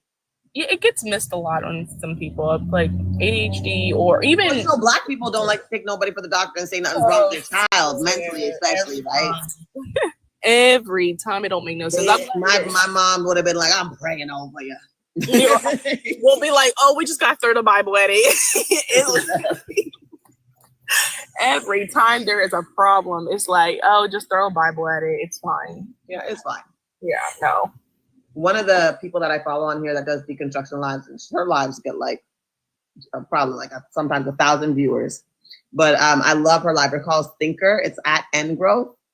And she talks about how, and it's a really sad story, but she talked about how her cousin or niece died on the pulpit at church because she believed that prayer would save her. And the pastor thought he could heal her, and she died on the altar, right in front of everybody there. Oh, that is horrible. His prayer did not work.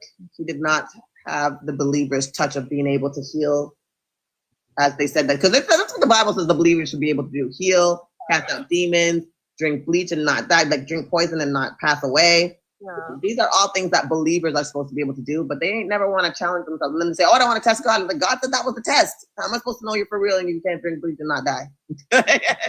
How am I supposed to know? Exactly. And you know what? Even if you are Christian and you want to believe this, like, there's nothing wrong with going to get the medicine that is needed to do this. Like, it doesn't like. But I think that's a contradiction, because if you're truly a Christian and you believe God will heal you, then why are you going to the doctor? Yeah. You know, it's kind of a contradiction of faith, right? Like, and if so, that's another thing that bothers me about Christians, because you guys sure try to stop yourselves from dying and going to heaven with all that hooping and hollering you want to do to get there. I mean, wouldn't you just accept your fate and allow yourself to pass in that timely manner and go to your heavenly Father? Why is it so hard to stay here? You know what I mean? Like, I already think this y'all act like you don't want to go when y'all find out you're about to die. Y'all act like you don't want to go. It kind of tells me that you kind of know you ain't going. You know where you know you're headed to the lake of fire. You don't know. There's plenty of Christians that have fear of dying, and I think that's why religion is something. And that's my thing. Like, why are you afraid though? If you believe that you're gonna pass away and go to heaven, why are you afraid of passing away? That should be something you should look forward to the day God takes you out, right? Yeah, just like how there's other religions like Islam, they are like when they die, they're going to paradise. They're going to somewhere way better than where they're at right now. Yeah. It's like, why don't Christians believe that then? Yeah. They say they do, but the minute they find out, they run to that doctor, they do the chemo, and then they act like prayer worked when they're healed. When it's like, no, if you didn't have the medicine, would you be healed though? Like, is the medicine or is it God? Because back in the day, God didn't need the doctors to intervene with him. He just healed.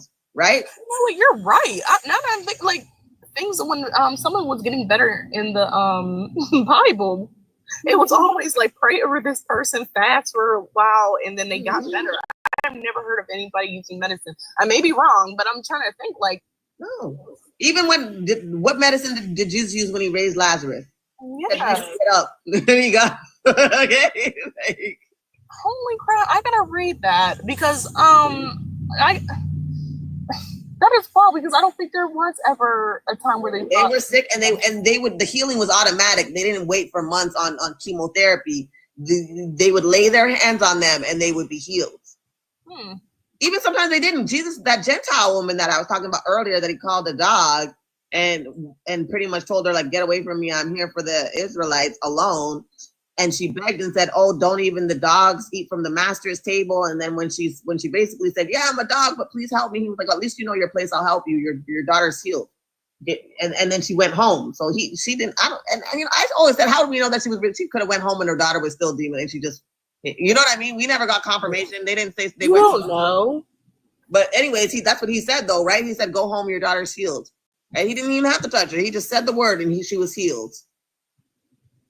So it's like, why do you need the chemotherapy? Why do you need to take those diabetes pills or whatever you need? Like, why you got to take the insulin? Like, your God and the believers should be able to put hands on you, and you shouldn't need those things anymore. You know, even when they say, oh, you look online and see them like get up from a wheelchair. Someone made a really good point. How come I had never seen a limb return, right? Like people can hire anybody to come in a wheelchair and do whatever. But that was a really good question. How come I ain't never seen a limb grow back, right? That would be a miracle. That would make me believe. Swear, I'm like, oh, grow a limb back right now. More. Get one of those veterans that got their leg shot off, and you heal them and give them back their a working leg. I would believe. That would make me believe. I would believe too. I'm a believer. I don't know. It's just when you really think about this and you sit down, like even if you are Christian, and I think what stops a lot of people from questioning it is because you have this fear that if you question God, you're going to hell. I know that was something for me. I was like, if I question anything, I may go to hell. So you don't question it, because it's either you stay docile in this like unwavering belief, or you go to hell. There's no other in between here. And when you do just stay there, you don't question. But when you start questioning, it's like, dang, this is leading me into seeing this is baloney. Like, this isn't right. It's almost like it's not right. Yeah, it isn't. And honestly, like here's my thing with Christianity. Look at all the stuff going on in the world, even in your country right now. And I'm Canada. I'm right above you. And Canada is a majority Christian country as well. So I could see it going that route. There's a lot of Canadians for Trump. Yeah. More than that, I'd like to say. I mean, the Liberals won this round, but it was super close. You know what I mean? Yeah. And I see what's going on down there, and I'm just like, it's giving Have you watched Handmaid's Tale? Girl, I love that. I need to make a Handmaid's Tale bingo of all the things that are happening right now and start crossing them off every time something happens.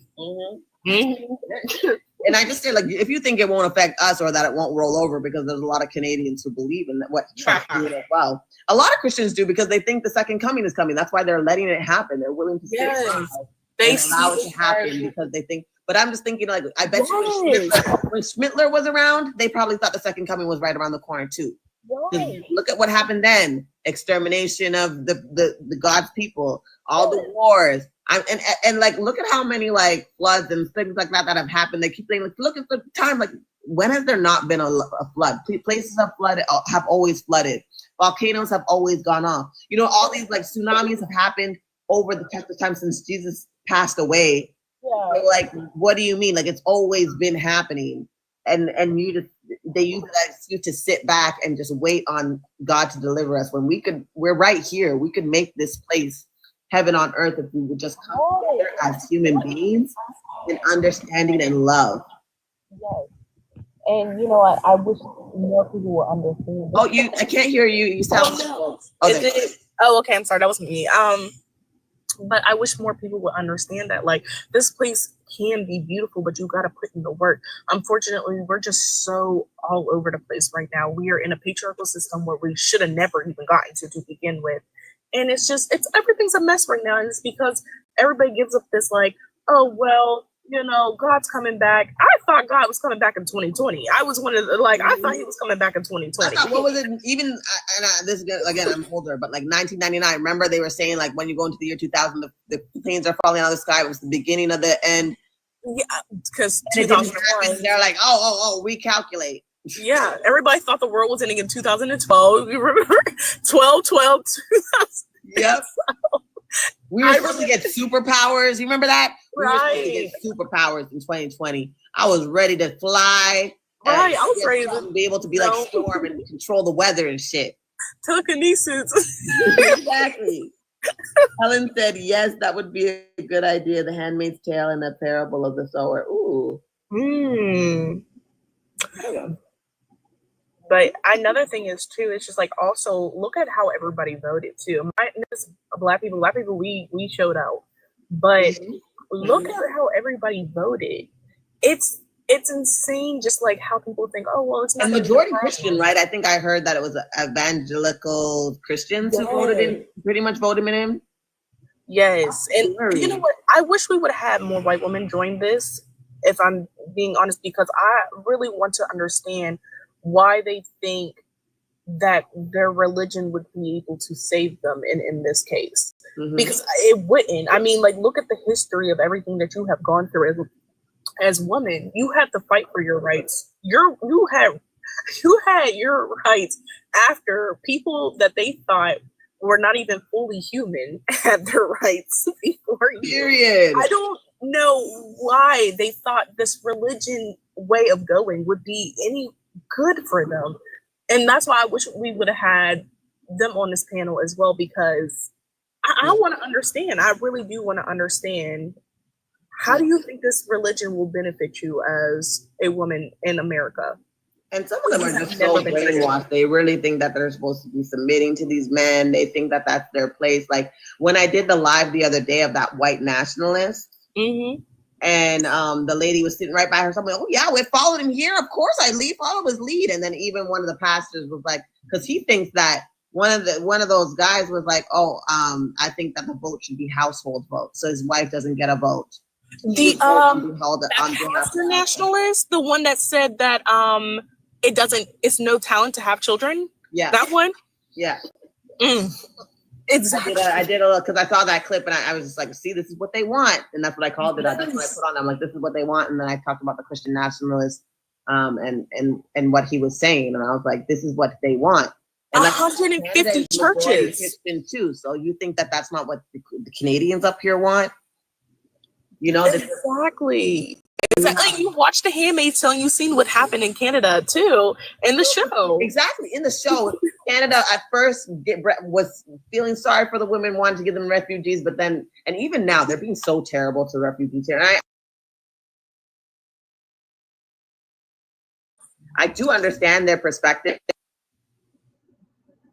of the immigrants that are being let in. If you think there's too much being let in, what does that have to do with the immigrants who need salvation? Who need the solitude and need to leave their country here? That's Canada that's letting them in. You know, the government is letting them in. So what do you mean, right? Like, why are you blaming them? Why are you harassing them? You should see the racism. And I was just think about even like how that's probably how they felt about when my mom came in the 80s, right? But actually in the 70s, my mom came. Earlier than that, because my mom is, my sister was born here and she was born in 1970, whatever. My sister's like 50 this year. So yeah, like my mom's been here more than 50 years, you know what I mean? But I could imagine, because I remember when the Caribbean people, they probably felt the same way about her. Yeah. You're taking up all our jobs, even though a lot of them came up through like babysitting programs, you know what I mean? Like, oh, you need, like, people brought up their family to watch their kids, and it was like it was like a service, you know what I mean?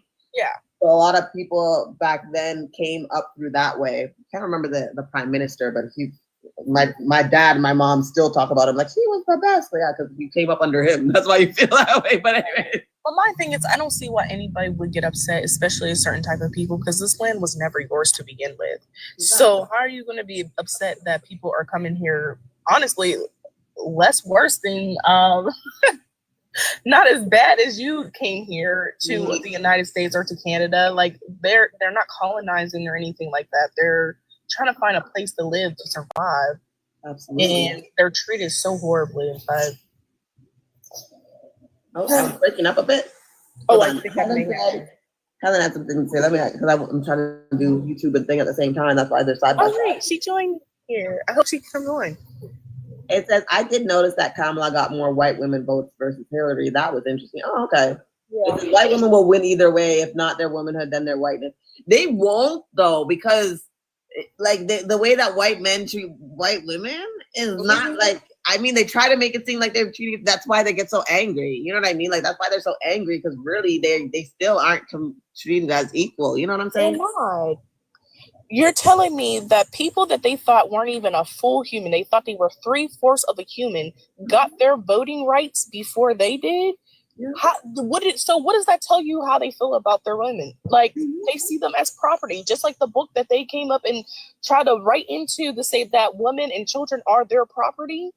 It's this, they view them the exact same way. So I wish more women would wake up to see like what we're in right now is. This could be hell. This could very much be hell. Right? Sure, it feels like it. Yeah. As ghetto as this planet is, like, sure feels like it. Exactly. I'm gonna close off. We are reaching like 3 minutes and 19 seconds. I guess so. I got 2.4 likes, 1,000 likes. Thank you guys so much. Thank you everybody who came in and tapped the screen.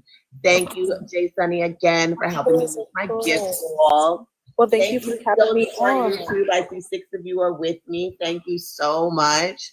This was an interesting. I really do wish that like a Christian came up and we could have had some dialogue. But I know again, like it's like your first time, girl. Like you ain't been live, so you're not priority in these algorithm streets yet. So, Yeah, I hope the next time you do get more people and we get. I think I might do it another day this week. I don't know. I'll keep you guys posted on YouTube.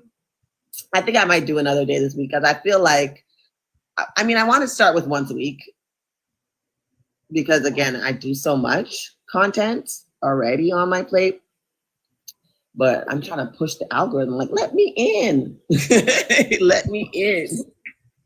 Well, I hope you get in. Thank you, Jason. Thank you so much for coming up. It was really great. Of course. Well, you have a great night, and yes, you I'll too. see you on your next videos. Yes, I look forward to speaking with you, and I hope I see you come up again. Of course, I will. I definitely will. All right. You have a great night. You too. Thank you. Bye-bye. Bye. Bye. Wait, how do I leave this? Oh my gosh. Okay, hold on, let me see. I'll let you down. Hold on. Thank you so much, Jay Sunny. Thank you to everybody on YouTube and TikTok. We've made it to the 3-hour point. Although we didn't get a chance to really talk to any Christians, I'm gonna keep going. I'm gonna keep showing up because I know eventually the TikTok algorithm will begin to help me. I hope you guys have a good evening. It's currently 1:55 a.m. where I am in the Eastern Standard Time. Okay, so thank you all for coming through. Don't forget to like the video if you're on YouTube, subscribe, click that notification bell so you don't miss out when I go live next. And I will be going live again soon. If not soon, then definitely next Friday you will meet me here. Maybe I'll try a different time. Test out what times kind of like work best for me. But for now, I'll let you all go.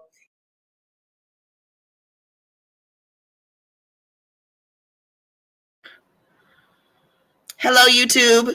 Thank you so much for joining me. I appreciate you guys so much. This was actually okay. I do think that it just needs to be something that I have to do, right? Like I just got to keep showing up and then the people will come. I used to do that with YouTube. Nobody was on my lives. You know what I mean? Sometimes I get 6, 10, 11, 20 people. I think the most I got one time was like 20 something people, which is good for me. So I know that sometimes you got to show up on your own, but I'm super proud of myself. And I'm happy for those of you who kind of stuck it out with me to see if anything would happen. Again, if I do not go live, do this particular live again before next Friday, I will be back here next Friday to do it. Yeah.